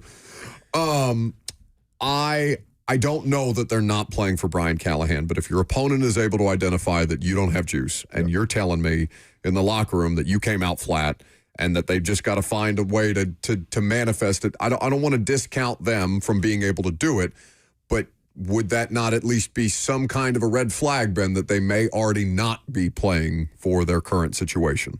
Yeah, you look at those. Or is that unfair? If it's unfair, you can tell me. It's hard to say. Like, I know Jeff as a leader. I know some of those guys. I'm like, Jeff's going to bring it every week, no matter how he feels, out of that. He's going to do his pregame speech, and you're going to want to run through a wall right there because Jeff – he bleeds it. He loves it. He enjoys inflicting pain. Like, that is Jeff's role. Like, and I think he can bring a lot of guys with him. He just needs a couple more guys on each side of the ball, hey, to join in that circle. And, hey, let's win some games. Houston, they stink. Their defense doesn't stink. No, they don't. Their offense stinks. Derek Stingley Jr. did leave the game with an abdomen and did not come back on Sunday. That's big. So we'll see what that looks like. Okay. They've still got a pass rush that will chew on your spine. Yep. You've been on both sides of this. You've played for the Texans, then you came over to the Titans as a free agent. The emphasis on this game for both sides. Take me through the Houston part of the conversation first, and then talk to me about the Titans. Yeah, this was my Super Bowl every game. Once I joined the Titans, like Lawan would always say, like, hey, Ben's different this week. Like, he's going to watch a million hours of tape. His whole face is going to be blue during the game because I was going to make sure that talk. I wanted people to know what this game meant. And we had some of those games that went down to the wire. It usually comes down to the division, that game. This game means something. And your owner who moved the team here, like, it means something to her also. Like, it meant a lot to me, a lot to her, and a lot of people in that organization who moved their whole family here to Nashville when Bud brought the team here. They wanted to go back to Houston and win, especially going there. Like, you could feel the juice and that energy. They hate us. We hate them. It is your rivalry that you want in pro football, and I loved it. Was it brought up at all when you were in Houston? Like, was that side of it, were you privy to that at all, or did that only really settle in when you became a Titan? Because I understand there was a personal tie for you there that you want to beat your former team on top of all that stuff. No, when I was there, the Titans were not good. That was the whole Wisenhunt era and all that. So you were like, hey, stat game. We're trying to win. We're trying to go out there. We're trying to be out by the third quarter. Like, it was a whole different aspect of it because you wanted to beat the dead horse when you're there. You want to put them to sleep. Like, hey, our whole thing when we were coming from Houston to Nashville, like, our fans are going to be more fans in their stands. They're coming to have a good weekend. Let's show them a good time. Let's have our fans. They were all riding buses. Fans were great there. Then it kind of turned in the middle, like they had the whole issue with Watson, and they were bad for like 3 or 4 years at the end, and all our fans were coming to the Houston games and stuff like that. I'm like, yes, the tides have turned finally. So it's definitely a rivalry, and you want to be on the winning side of it. 615-737-1045, the number. If you want to jump in, you can ask Ben Jones a question if you're so inclined, or just let your thoughts be known. How about Taylor in Murfreesboro? Hey, Buck, I wanted to hear your thoughts on if it's fair to compare the Titans to the 2014 to 2020 Lions team. And what I mean by that is, what was Jim Caldwell our version of Vrabel? Do we currently have Callahan as our version of Matt Patricia? And do we expect a Dan Campbell caliber coach to help turn this program around and have a rebound season like the Lions did under Dan Campbell? I'll hang up and listen. Thanks for the call. I have no idea about the third part. That would just be, gazing into crystal ball type stuff. I don't know who you're going to hire. If you're bad enough for a while, you get good players. Dan has good players. Yes. They didn't win right away when he was there. He built a culture. He stood by it. They all believed it, and they have good players. You got to have good players, and you got to believe in something. And they were on the front end of a quarterback rehabilitation situation, and they surrounded Jared Goff with good players, and Goff got better. So differences between Jim Caldwell and Mike Vrabel.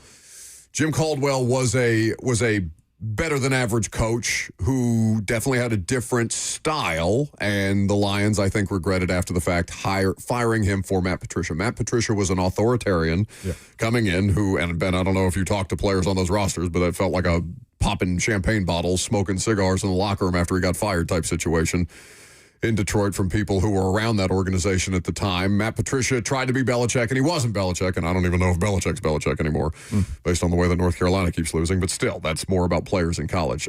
So Vrabel's situation and Caldwell's situation aren't quite the same, right. But I could understand why people would want to draw parallels because Detroit came out on the other side better for it. Sheila Ford is somebody who is regarded very highly as an owner in the NFL. I think she operates with a degree of patience. It's also my understanding her and Amy Adams Strunk are close. So if you're looking for Amy to take guidance from somebody, maybe the Lions owner would be a good person for her to lean on in a moment like this. But anything else would just be guessing at this point, Ben. I don't know what Brian Callahan's future is going to look like, though. It looks a bit bleak at this point in time. For you, if you had a message to the guys in the locker room, what would it be, understanding that you're now on the outside looking in? Yeah, it's about us.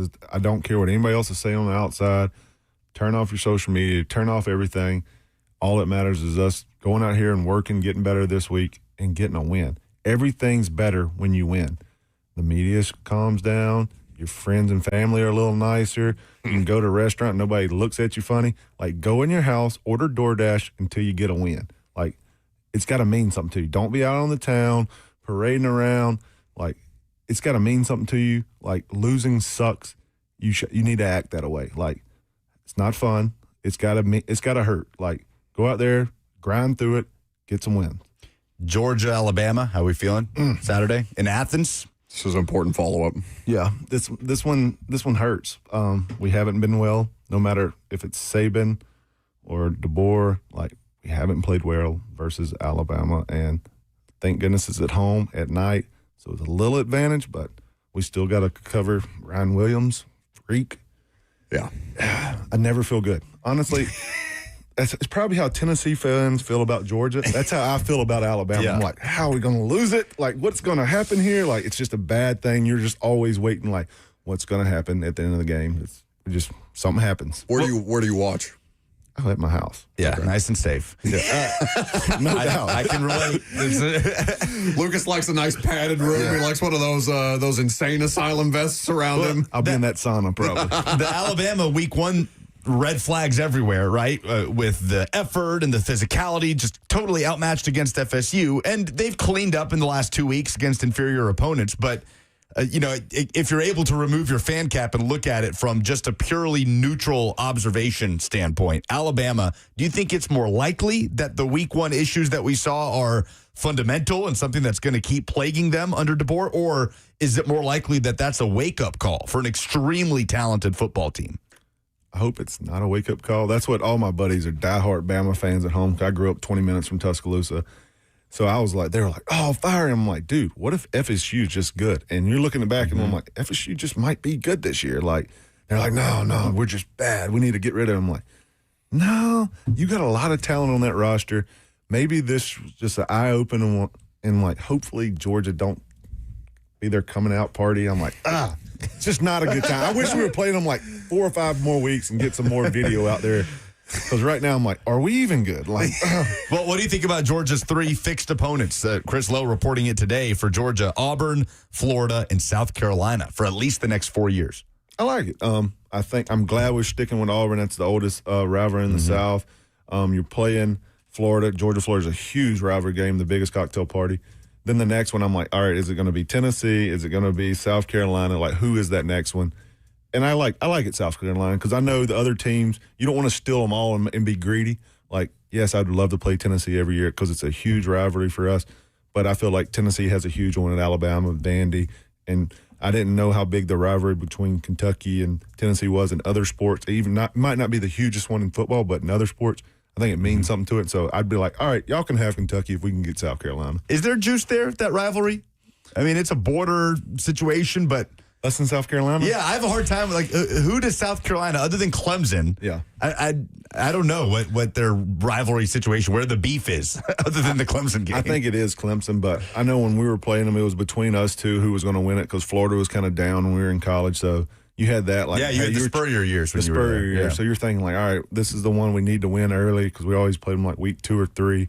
So it had the rivalry there. I think it's lost a little bit over the past couple of years, and Tennessee's kind of jumped in that void because they've really turned the program around. As a fan, I'm like, yes, we're not playing Tennessee every year because they're good. Like, I'm living in Tennessee. I don't have to deal with it every year. So I'm fine with South Carolina. I can just give Suck Up a hard time. Get to hang on to that win streak for a while, too. No doubt. Right, we've got a fake Chad Brinker and a fake Brian Callahan fighting in the YouTube comments, so I'm going to let Ben go. Don't enjoy that so much. Ben, I appreciate your time as always. We will do it again after the Titans play the Texans next Monday. Absolutely. It's going to be good vibes next week. Good vibes. Look at Ben Jones. If for no other reason, because Georgia's going to upset Alabama. All right. We will get if it's an upset. To your phone calls. We will get to some of your phone calls coming up next. Brett Kern in the final hour. I'm Buck Rising. It's 104.5 The Zone.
Welcome back to the show, fueled by Hattie B's Hot Chicken. We have not gotten to Calvin Ridley yet today.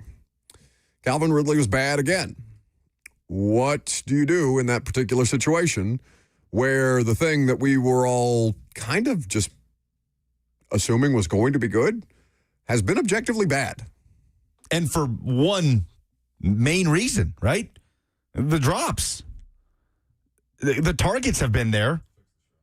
Other than a long stretch in week 1 where Pat Surtain just eliminated Ridley from the game, defensive player of the year, doing his thing. But if Calvin Ridley eliminates 2 or 3 of the drops he's had, we're talking about the Cam to Calvin Ridley connection as one of the positives of the season so far.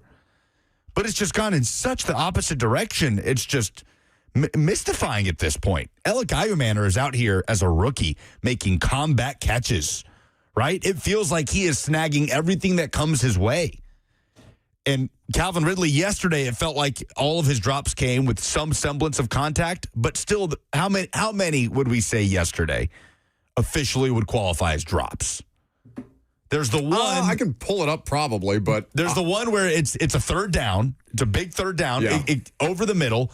There's some contact through the ball, but the ball kind of pops up in the air, and he has a second effort at it to just catch it on his way down. He just can't hang on. And the ball was a little behind him.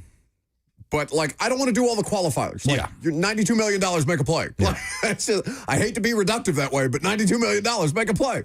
The touchdown that Cam Ward is under duress, or would have been touchdown, where Cam Ward is under duress. It's late in the game. He rips one to Ridley in a spot where only Calvin Ridley could get it. And the defender does, again, there's slight contact, but Calvin is allowed to make a play. You know what I'm saying? Your rookie quarterback needs you, make a play. I would say, if I had to guess what Pro Football Focus has him graded at, I would say 2 or 3 drops. 3? I'd be surprised if it was 3. I will find that for you why don't I take some calls and then we can I'm sorry. Let's hear from Cam Ward on Calvin Ridley first, and then we can go to the calls.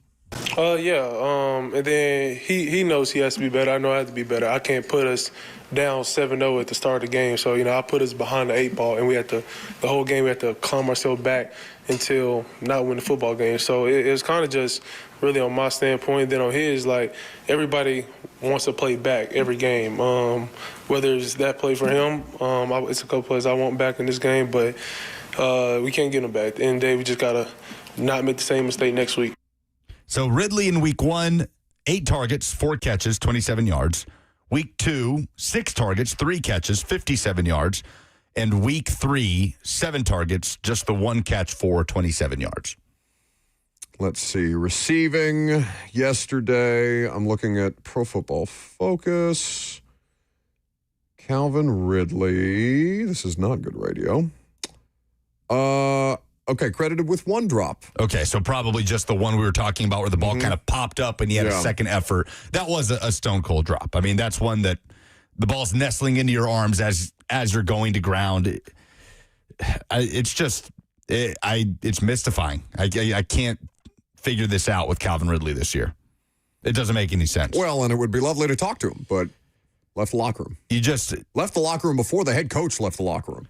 Alec Ayumanner has been this team's best wide receiver. Oh, yeah, sure. Which is good on Alec Ayumanner, and it's a positive sign for your 4th-round rookie to be emerging the way that he is. But you can't afford to have a 4th-round rookie be your best wide receiver. This offense can't. It's just not a sustainable way to do things. You remember when they were too good to pay Nick Westbrook-Akina $5 million?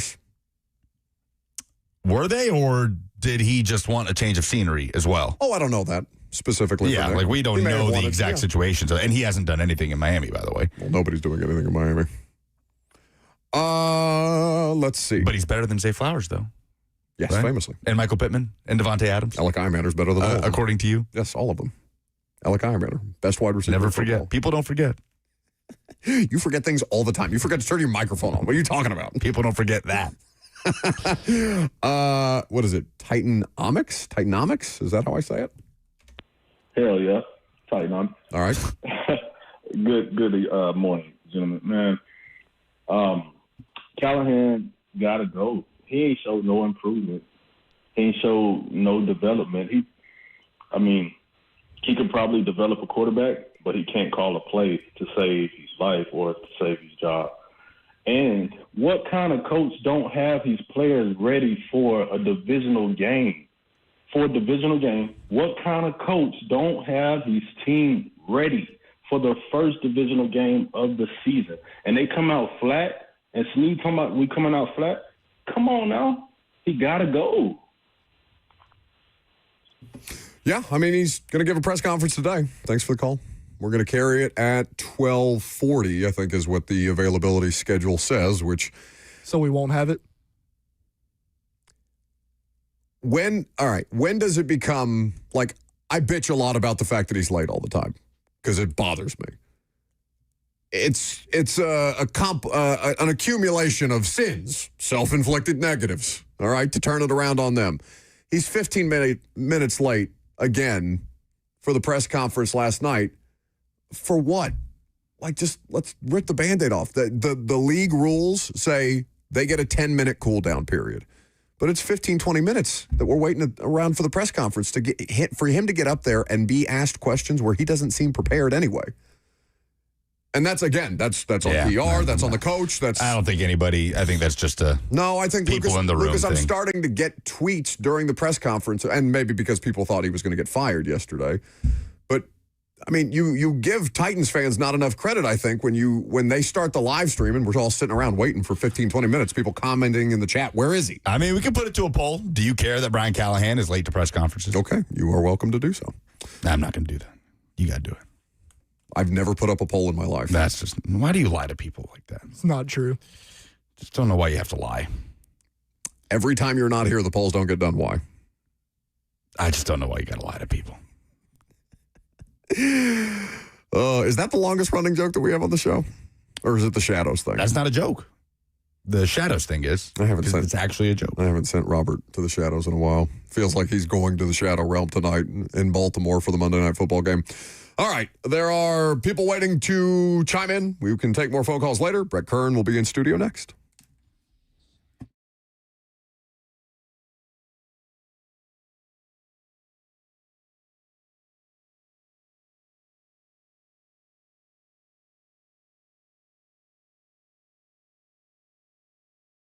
Nothing worse than being insecure. Whether you're a coach that's insecure, like the Titans may be dealing with, or financial insecurity. That's the worst. They're here to help you at Trajan Wealth if you are dealing with that financial insecurity, because it can affect every part of your life. It can cause you to lose sleep. It can stress you out. It can impact your family dynamic, certainly. And if you're doing something like retirement planning, those things are more complicated than simply calculating your expenses to maintain your lifestyle through that next phase of life. Trajan Wealth is here to help you, whether it's retirement planning, wealth management strategies, or investments. They are there to build a strategy based on realistic options that align with your goals and your circumstances, so you should call Trajan Wealth today. 615-270-5000. 615-270-5000 or online at TrajanWealth.com. They also have 2 locations in Brentwood and Franklin. Advisory services offered through Trajan Wealth, LLC, an SEC-registered investment advisor. This is a paid advertisement.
It is 12:01. Good afternoon from the 104.5 The Zone Studios. I'm Lucas Panzica. Titans are 0-3 after a 41-20 loss to the Colts at Nissan Stadium in the divisional round, divisional opener, I should say. Getting into an early hole, Cam Ward threw a pick six on the first drive of the day, and Ward finished 23 of 38 for 219 yards, a touchdown, and the interception. Brian Callahan is scheduled to meet with the media at 12:40. You can hear it live right here on The Zone. The AP poll came out Sunday after Week 4. Tennessee remained at number 15 following their win over UAB. Vanderbilt moving up 2 spots. They are 18 after putting up 70 on Georgia State.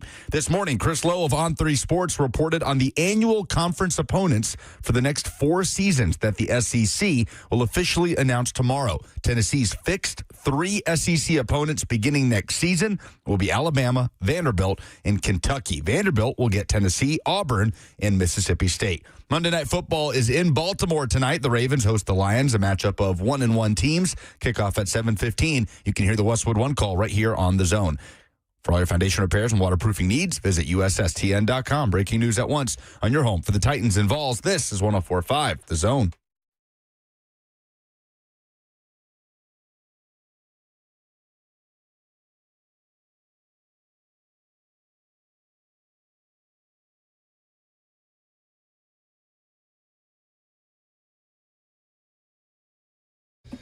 Okay, final hour. Brett Kern is here.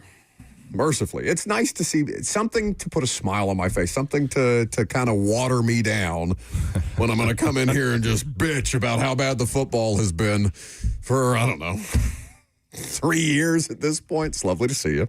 Good to see you too. Rough weekend for picks for me. So anybody out there that decided to take my advice, I apologize. I also warned you not to take my advice. With picks. They don't care about that. They're gonna take your advice. They're going to blame you afterwards. Yep. That's the way that it works. It's almost like being a coach a little bit.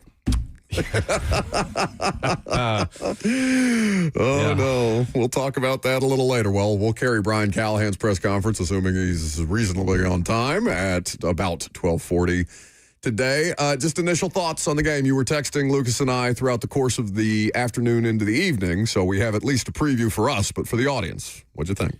Yeah, I mean, it's tough, going into a game, knowing that you have to be about perfect to get a win, especially, against a team like Indy, with the caliber of players that they have, the start that they're off to. And it's just frustrating. And then you hear, Sweat's out for 4 games on IR, and Zeit's not playing, and obviously JC's out, and some other guys just kind of banged up, and so now you're taking starters out, and that could take a toll on you mentally. It's not an excuse. I'm not saying that's the reason why they lost. I just think as a young team, young coach, that just doesn't help, and so it's frustrating. I thought Cam played well, but like for example on the first drive, with the interception, it looked like Iron Manor was his first read. It's a simple slant. If it was, I think it was 3rd and 8, if he catches that 4 or 5 yards, I mean, there's a good chance that he can maybe get that first down and then you keep the drive going. And penalties were a little bit better. There were still some that, I mean, they're just, penalties are killer. 8 for 68, one of them being a 37-yarder. Obviously it sets him up for another touchdown late in the game. But the illegal shift by Van takes away his almost touchdown. And there's still just some penalties that shoot him in the foot. And then obviously we have the end of game or end of half situation that I've been there before when the K ball does not come in. It's a very helpless feeling because the quarterback ball is so much stiffer. The panels are firmer. I've had that happen in a playoff game twice. I've had it happen in a regular season game twice. And the ball just, you're hoping that you can hit it, 40 yards, 45 yards compared to, you probably lose at least 10 yards with a quarterback ball compared to a K ball. So can you explain the situation, what you saw on the K ball coming in late? Yeah. And what they ended up kicking with?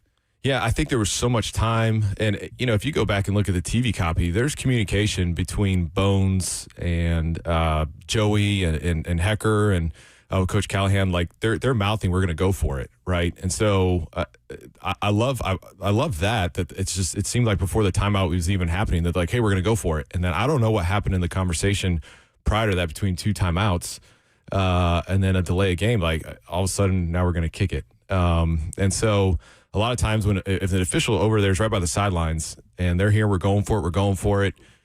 All of a sudden, they're now going into it's an offensive play, right? And there needs to be a switch of the football after a third down. When it goes to fourth down, you throw in the K-ball. And I think the fact that the Titans even waited to even send the field goal unit out, the timing of it was not right. And that's kind of what happened. I remember New England, 2017, it was like our third punt, and it was like 4th and 2.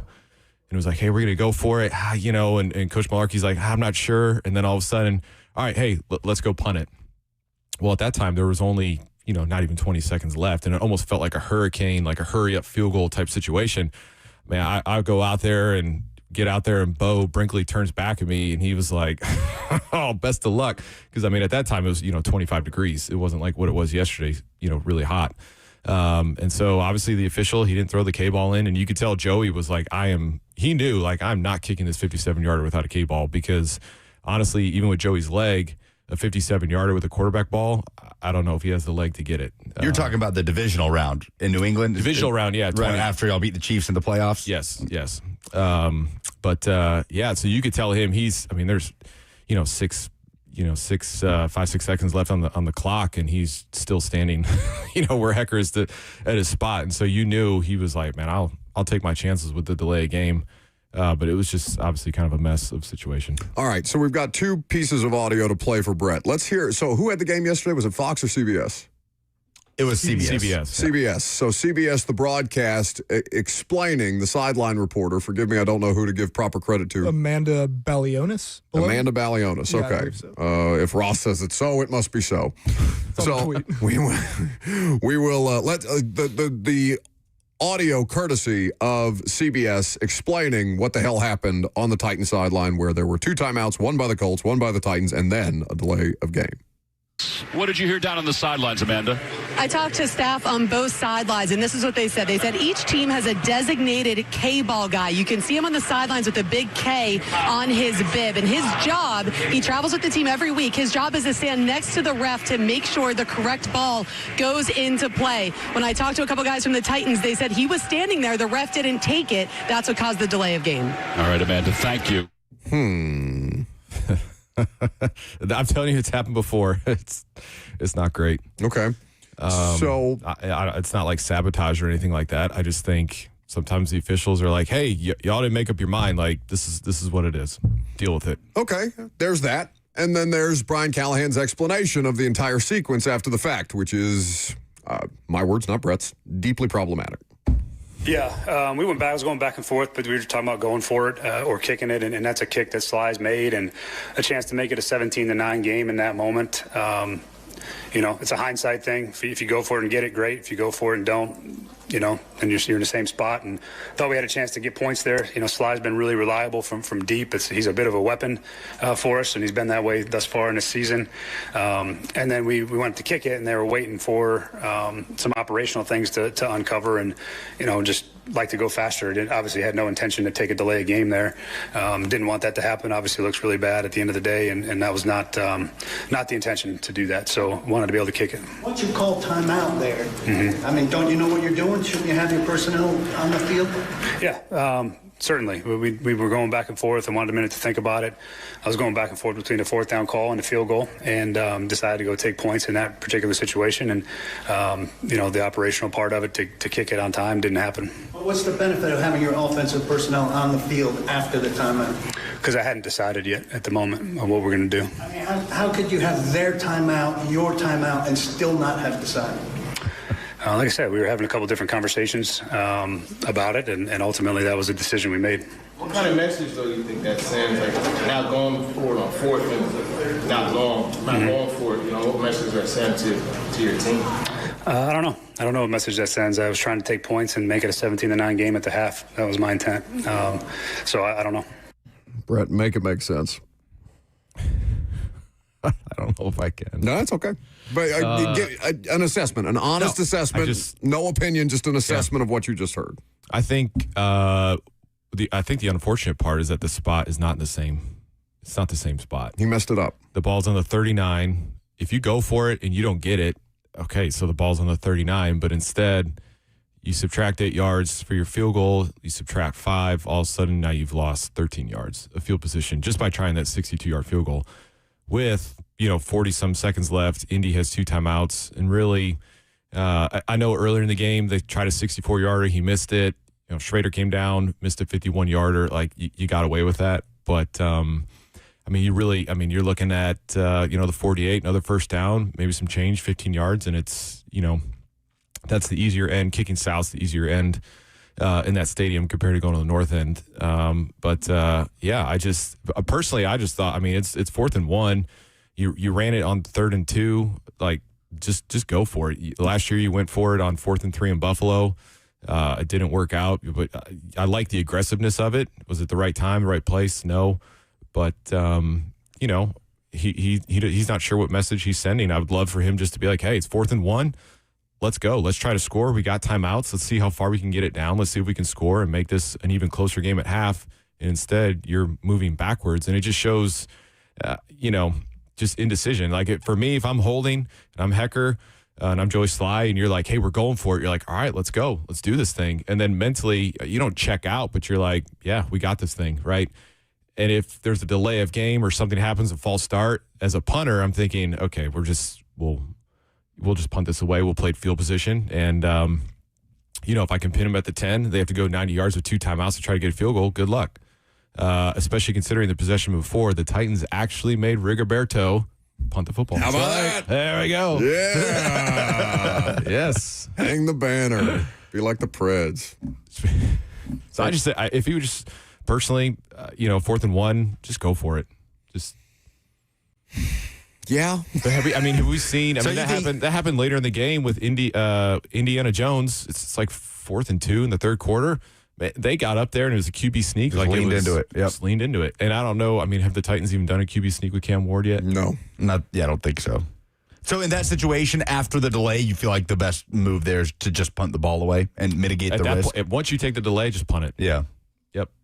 Because I think, there's only been 3 guys that have tried over 60-yarders. Aubrey, Reichert in Minnesota, and Boz. And, yeah, all 3 of them have made it. But this is still, I know this sounds bad. It's a 100% kick right now in the league. But obviously with Joey going to 0 for 2 yesterday, like it's not an easy kick. There's something mentally about you lining up on the other side of midfield to hit a kick.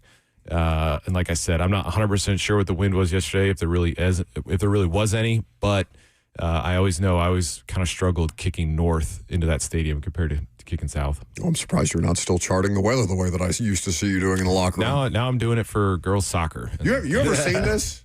The way that Brett puts together these charts? It's the behavior of an insane person, but you have to be. That's the kind of preparation that would help a team. No? Yeah, I would look at the weather reports on Monday, and I would print out the stadium if we were playing at Jacksonville, and you kind of draw the wind and the wind patterns, and you look at previous games, and so that way for that week of practice, if you're playing at Jacksonville and it's it's southwest winds 15 miles an hour, which way it's coming in the open side over there by the scoreboard. It's going to be blowing this way, so I'm going to be having to kick right in this part of the game, and then maybe kicking left in the other part of the game, and so then that's what you go out and practice. It's so nice to have competence around here. 615-737-1045 is the number. I'm just being petty. At this point, we can take your phone calls with Brett Kern. We'll also talk about the significance of Houston. And Brett was on the roster when the Titans fired Ken Wisenhunt, so there's worth talking about the dynamics of a locker room when you're dealing with a situation like that. Coming up next.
Welcome back to the show, fueled by Hattie B's Hot Chicken, the best hot chicken in the world. Brett Kern is in studio. Brian Callahan is scheduled to speak in 20 minutes. We'll carry that press conference live. Take a couple of phone calls before we move on and talk about the importance of this week against Houston. Well, talk about the locker room dynamics first and how Houston plays into that, because Brett will again be with us on Friday as well. Make some picks. Look forward to that. You are winning by a mile, though. Even if you didn't have the best week, you are winning the pick segment by a mile. That's good. Yes. Turn my mic on. I often remind Lucas to turn his microphone on. It's more excusable for you. Hudson is in Austin, Texas. We're getting calls from all over the country today. What's up, guys? Yo. So here's my biggest problem, and Buck, I got to commend you for being in those press conferences after the games, because I can't even listen to it because I get sick and tired of hearing the same thing every week. I mean, they talk about the sins, they talk about starting off flat, and then nothing ever changes. And so here's my thing about Brian Callahan, and, educate me if you know, but he's supposed to be some offensive guru, but he didn't even call the plays in Cincy, did he? And so what is he – how is he qualified to be calling the plays here? Because as far as I'm concerned, it kind of looks like it looks like the Todd Downing offense we used to have. So I'll hang up, let you guys talk about it, but I'm not impressed, and I just don't understand. Thanks. All right. Very good. Thanks for the call. All right. Couple of things. Play calling is a conjoined effort. Like, no matter who your play caller is, maybe they have their finger on the trigger to actually get the call into the player. But you've got people to help you. You've got run game coordinators. You've got pass game coordinators. You got people in the booth. You got people on the sideline. Like, Brian Callahan was a part of the play calling process in Cincinnati. Brian Callahan is one part of the play calling process here. He is not. There is no exclusive play caller anywhere in the league. They all have assistants to guide them through this. Zach Taylor, Brian Callahan, Sean McVay, Mike McDaniel, Sean Payton, all of them, right? All of them who are doing this, Matt LaFleur. So I think that's something that people hyperfixate on. Also, I think that we, including myself, other than Ben and Brett and Nate and people who have done this for a living, honestly, and even you guys, when you're removed from the meeting rooms, it's impossible to know with exact detail what kind of plays are being called, Brett. Like, I think that's the thing that it's super hard. Fans gravitate towards the most, right? But it's the most difficult thing to discern. And I'm not saying that as an excuse, because I think Brian Callahan would probably be a fine play caller. I just don't think he's a good head coach. There's a lot of things that fall under that umbrella. Speaking of which, you were on the roster when Ken Whisenhunt got fired, halfway through Mariota's rookie season. By the way, how about Marcus? Good for him. How about Marcus? I'm so happy for a him. little positive on a Monday. How about Marcus Mariota? Yep. In 2025, getting it done. A huge win for the Commanders over the Raiders yesterday. McWeapon, Jeremy McNichols getting a touchdown. 60-yarder, right? Yeah. It was a big day for former Titans. Typically the case. Is that a segment? How former Titans are doing? It should be. Honestly, if they keep losing, Brett, I don't know why. I'm begging Lucas to do draft segments in September. I don't know. Oh no. Well, yeah, and he met me with the same response basically. No response, just dismiss it. He just acts up when he's a bit of a sniveling, petulant child when the team is bad, and so you just have to just bat it down. Be like, all right, just bop it. He doesn't even make eye contact with me. He'll just stare at my phone, or stare at his phone, and be like, "No, we're not doing that." I'm like, okay.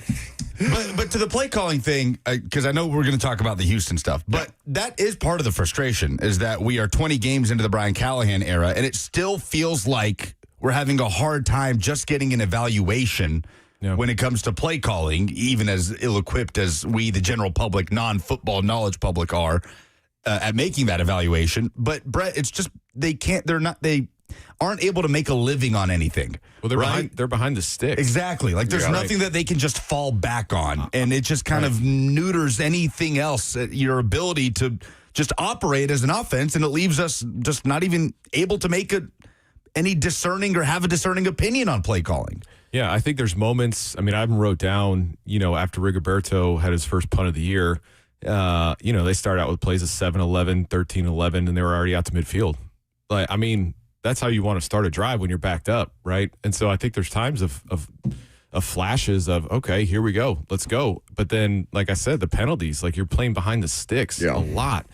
There's two yesterday. Like obviously Van's, the illegal shift and the little screen out to him, and he almost scored, but it's called back, right?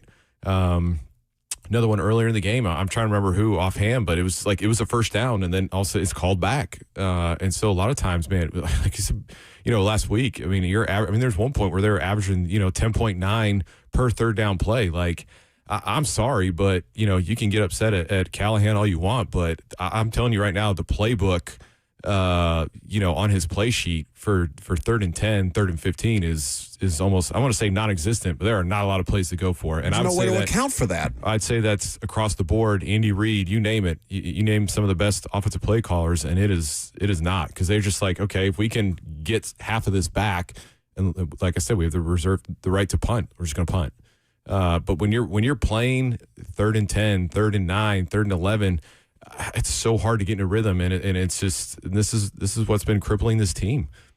8 penalties for 68 yards lost yesterday. And there were a few that were not accepted. Right. Jeff's, the one on Jeff Simmons was declined early in the game. Hans had a holding decline. Hans had a holding that was Cush declined. had a downfield, which is another one where it's like you set up the screen, and I don't know why Cam, I don't know if he saw one of the Colts defenders, I don't know if it was Stewart or somebody was in the way where he couldn't get the ball to Pollard, but the screen was set up, and he had some dudes out in front. So then Cam obviously doesn't give it to Pollard right away.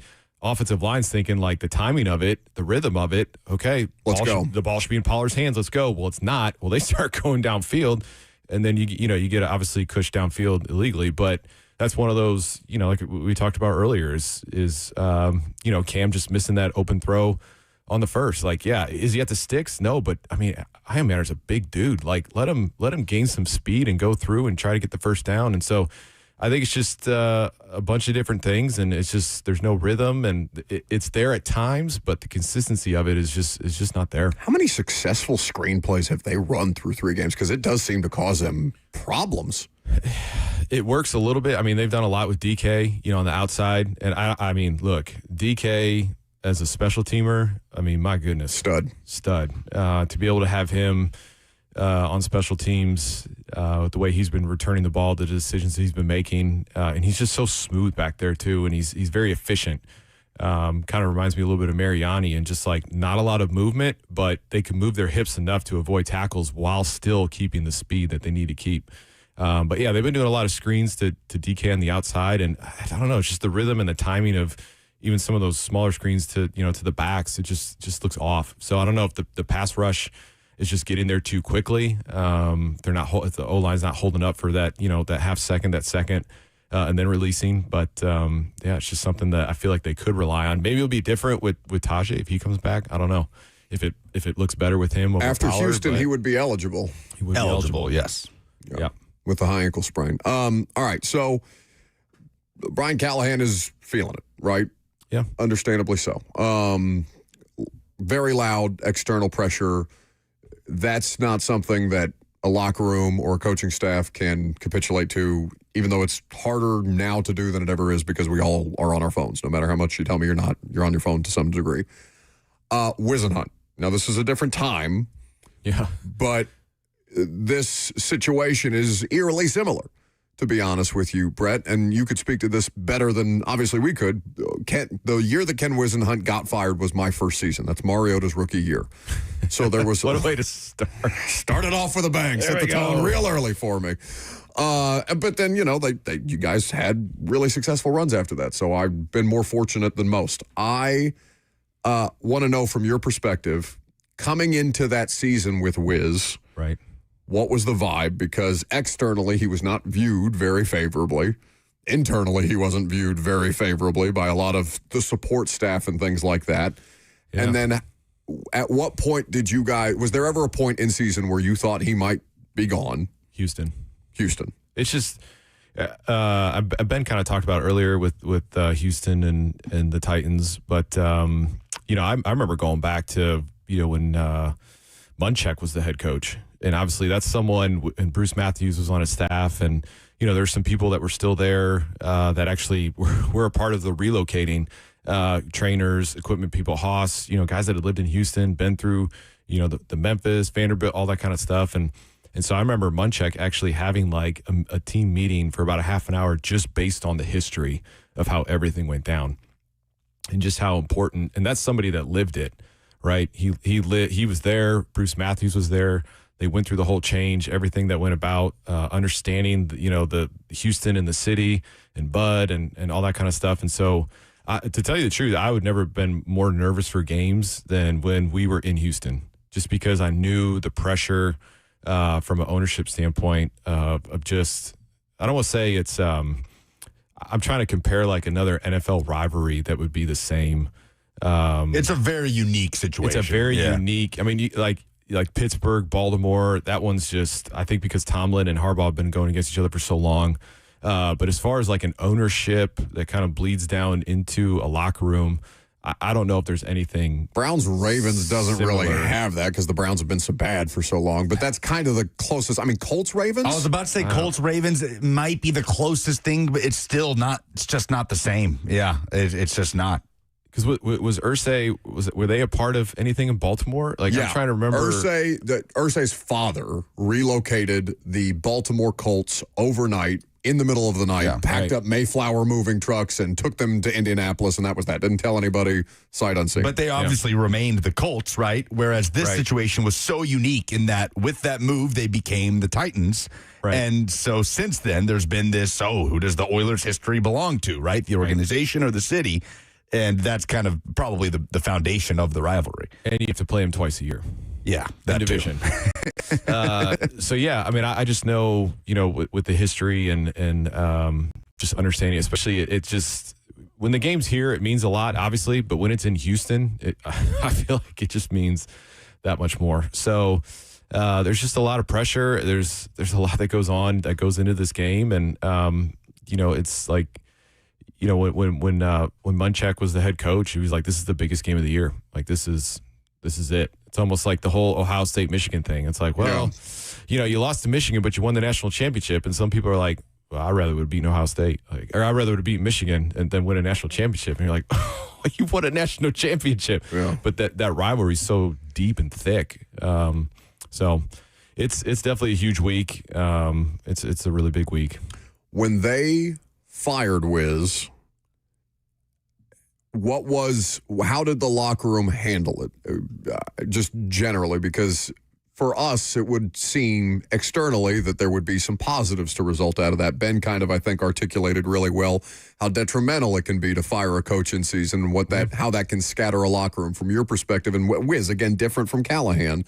But what was your perspective on that when you guys were going through it in 15? With Wiz? Yeah. Yeah, I think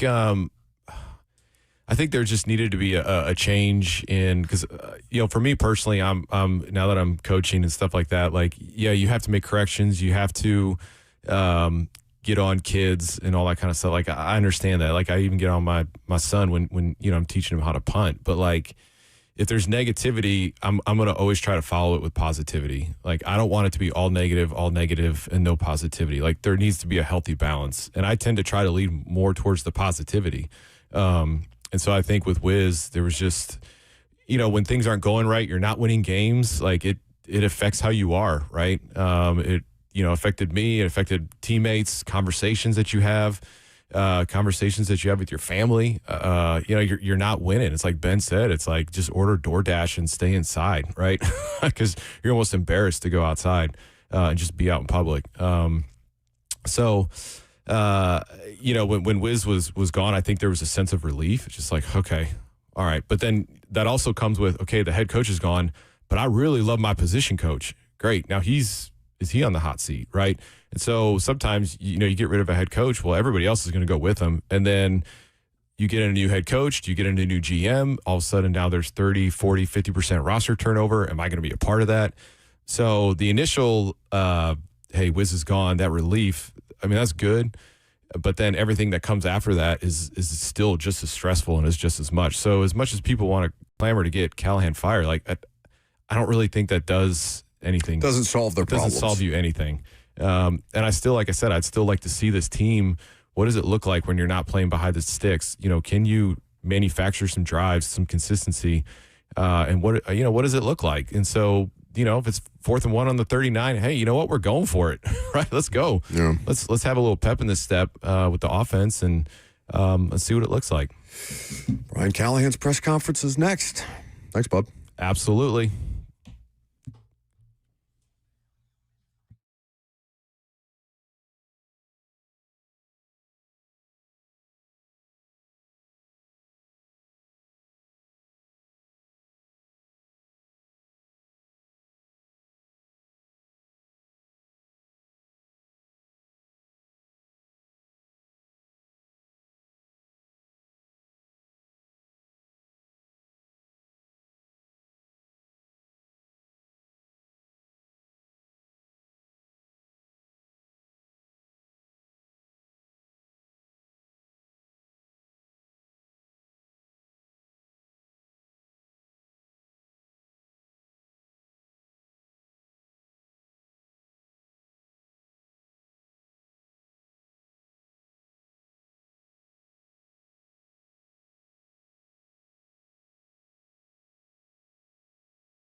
All right, well, we have a little news while we wait for Brian Callahan, but it's not the news that Titans fans want. It's not the news that Auburn fans want either. Bruce Pearl is expected to retire. According to On3 Sports, Jeff Borzello reporting that he is expected to retire, and his son, Stephen Pearl, VFL, he'd be an interesting submission for VFL or VFL nah. We're about due for another one of those. Stephen is expected to take over as head coach for the upcoming Auburn basketball season.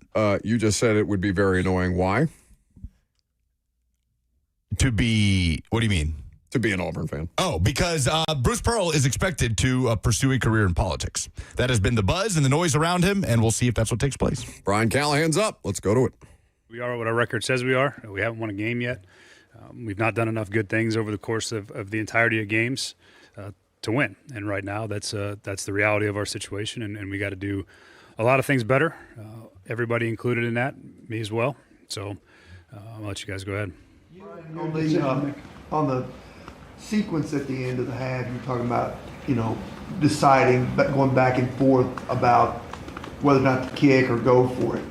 Who all is kind of involved in that conversation, and just kind of how did it go down in terms of that? Yeah, I mean, those conversations, just as of before, like I'll keep those in house. Those are proprietary information at the end of the day for us. But there's people involved in it. We got a process that I believe in has been good for us over the course of my time here, and the decision is what it was, and I addressed it after the game. But there's a lot of people that work on that stuff. What were the analytics kind of saying on that front? What did your team's particular analytics tell you at that point? Again, I'm not going to go too far into detail on all this stuff, but we made a decision that we made, and it's my decision to make. And had we kicked the field goal and it's good, and it's all these conversations go away. So that is what it is. You and your decision making have been a big story. 2 out of 3 games coming into this season. How bad is that for you? That you're not talking about your players, you're addressing things that you decided. Yeah, I never want any of it to ever be about me. It's not how I want it to be. It's not how it should be. I don't want it to be about good or bad. It's always supposed to be about our players and what they're doing and what they're doing well and what we got to be better at. But the conversation about me is not one that I want to continue. It's just the reality of where we're at, being 0-3, and every single thing gets magnified, and some things haven't worked out for us in those spots, and they're opened up to criticism, and that's the way it goes in the NFL. And I certainly don't want it to ever be about me. It wasn't this way last year. What's changed in your decision making that you're winding up in these spots? That's hard to say. I feel the same way. I don't feel like we had any major things that came up from that point of view over the course of the entirety of last season. I think part of it is that we've been in some of these games, and those things get magnified when they don't go well. And that's the way it goes. And I think there's things that we got to do better, and I got to do better. Given some of these miscues and some of the offensive struggles, has there been any consideration into giving over play calling to Bo or Nick or any of those guys? Yeah, I mean, everything's under evaluation right now at 0-3. Certainly, it's all part of it. That's players in their roles. That's everything. I mean, we got to find a way to put ourselves in position to win a game. So we're evaluating everything. Will you give over play calling? There's nothing to add to it other than that. Yeah. Talking to the players, a lot of them said that they got to avoid finger pointing and those types of things. As the leader, what do you have to do to make sure that you don't lose that locker room? I haven't really thought about that, TD. It's more about just trying to how do we best put ourselves in position to go win a game. I think winning a game solves a lot of those problems. We've unfortunately lost way too many of them, and I love the way our team works, the way they prepare. We just got to play. We got to play better on Sundays. We have to coach better on Sundays. That's the end all message for me. Winning solves all that stuff always. Whether they point fingers or don't point fingers, that's all we have is what we have in the locker room, and all I care about is those guys and how well we can rally our troops and go down to Houston and try to get ourselves a win. That's really all my focus is on. And I think we got the right guys in the locker room. They're made of the right stuff. They understand that this is, we're in a tough stretch right now, and we're trying to claw our way out of it. And the only thing you can do is ball your fist up and fight back to it. And there's really no other way to get out of a spot like this. With that being said, though, you have penalties being the focus. Like, that was the big thing this offseason. You lead the league in penalties, and then you also look at one of the Colts players. He said the guys looked like that there was no bounce. It looked like they didn't even want to play. Like, when you hear that, and he said that pregame, but then when you hear that, and then you also see the penalties and everything, what is the big issue? In fairness, I don't think those two things are related. When you win a game and you win it the way they did, you can kind of say whatever you want. I think if you watch the way the team played, that certainly wasn't the case by any stretch. We played hard and we fought in that game, and we didn't play well enough to win it, but it certainly wasn't. I don't think that's an accurate depiction. But again, when you don't win, you don't. That's just the way it goes. You can say what you want. Your players did say they were flat, though. That the team was flat. I didn't see all that. I can't comment on it. I think at halftime of the game you mentioned the K-ball situation in regards to just before the half, but didn't hear that from you afterwards. How much of that played into the problems there? And I guess if you mentioned that at halftime, why not post game? I just alluded to the operation in the post game. Just the operation in general. And again, at the end of the day, I got to do a better job, put us in a better spot. So there's really not much more to add to it than from what I said post game. So the officials' operation, our operation, K-ball guys' operation, our operation as a football team, and my operation as a head coach got to be better than it was in that spot. So that's, again, I don't have much more to add to it than that. Brian, we all wind up in a hole at some point in our lives, and we have core things that we fall back on. What do you fall back on right now to help dig out? Fall back on fundamental football. That's the key. And again, we haven't done it well enough at this point. But and then when like I say, when your back's against the wall and you're in a hole, you got to dig out of it. And there's a tenacity that comes with that. There's a desire and a want to and a ball your fist up and go swing is really the only way I know how to do it. I've been in holes before. I've been in places that have had poor records, that have had things not go their way, and you end up in these spots, and the only way you ever get out of it is you got to do things better when it comes to your fundamentals of coaching and playing, and you got to fight like hell, and that's the only way. There is no other way to climb out of holes in this league other than that. The way that Calvin's playing right now, just not seeming to be able to make a play when there's a play to be made. Are you seeing any of that during the week? Is there anything fundamental to Monday through Saturday that has you concerned, or is it just showing up on Sundays? No, it's really just showing up on Sundays, and that's always the things that are hard to account for. When a guy, there's nobody that works harder than Calvin. There's no one that puts more effort into it and tries to do things the exact right way and puts the work in to go make the plays. I mean, what he's put into this to have the performance he's had through 3 games.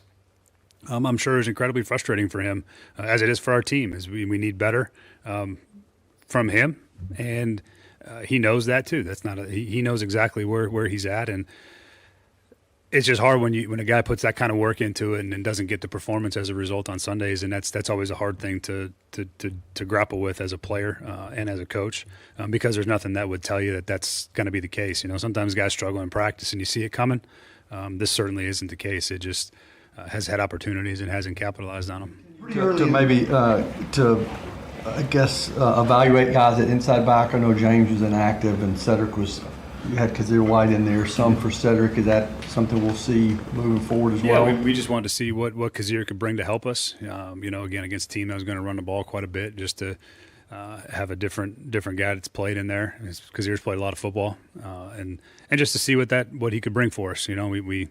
We signed him to the practice squad, just like some of the guys we've claimed, with Jalen Armour Davis and C.J. Ravenel, and those guys are trying to see where they can help us. And those guys have all done a good job of getting up to speed, and Kazir's in the same boat. Well, challenging 30 yard worth the risk of the timeout? Again, it really, in the moment, probably not at the end of the day, but gave us a chance to kind of regroup and reconvene. And ended up, we felt pretty good about it. Ended up being like a free timeout since we got the challenge back. So that's all about it. What were facets of this team, Brian, that you believe have shown growth over 3 weeks? Is there places that have? Yes. Yeah, I mean, I think we've steadily every week performed better offensively. I think our young players continue to step up and make plays. I've been really pleased with what Alec's done. Chim has been phenomenal in all the things that we've asked him to do as a returner, in the run game as a receiver, and the touch game as a receiver. Really pleased with those guys. And then I think Cam gets better every time he steps out there, and there's been a progression, and that's what you're looking for from young players, is those guys continue to improve. That part I'm excited about. There's been some good things offensively. We just need more of it over the course of a game. But those guys are doing some really good things. I think Tony Pollard's playing his tail off. He's given us everything he's got. And those are, I mean, there's definitely things that we're doing well. And I thought against a really good rush team over the course of the early part of the game, we were good on defense. I mean, they had some issues early on, and then, as it got later, we missed some tackles and gave them some extra yards that you'd like to not see. But there's still plenty of good things on our football team. And again, the losing games is what magnifies the negative things, and it's hard to get excited about things. But I really don't think we're far away as a football team from winning games. And that's the belief you have to have, and that's the belief that I have and our players have. And when you get into these moments, that's what you have to fall back on. Whether or not anybody else believes it is really irrelevant, because they're not in there every day and they're not the ones in the locker room. And you have to be able to believe in what you have in order to climb out of the hole on top of it. So there's things that are close, and I think that we're closer than maybe it seems, but that's usually how it happens before you turn, and then we got to find a way to turn it. Davis was pulled pretty early in favor of Baker again. Was that performance related, conditioning, or injury?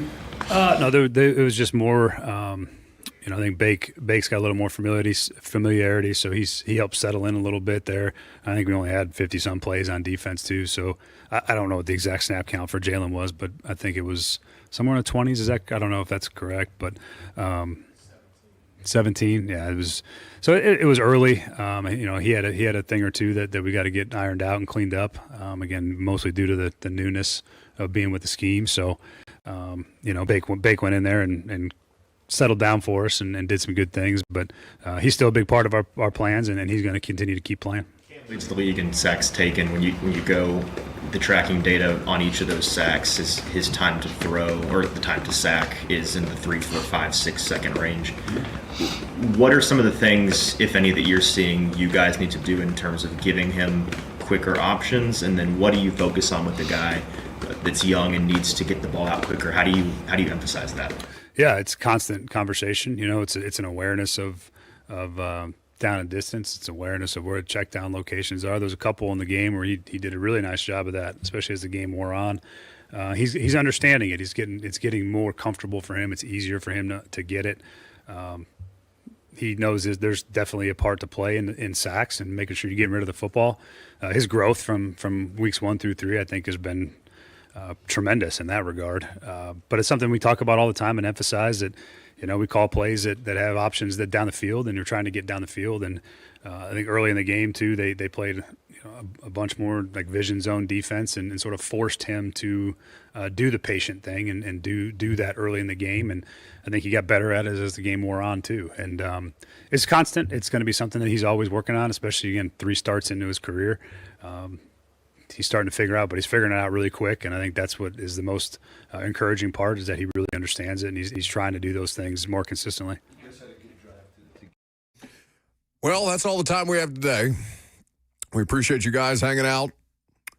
Prime time tonight is where we will recap everything that Brian Callahan said, get you ready for the Houston Texans next Sunday. God help us. See you then.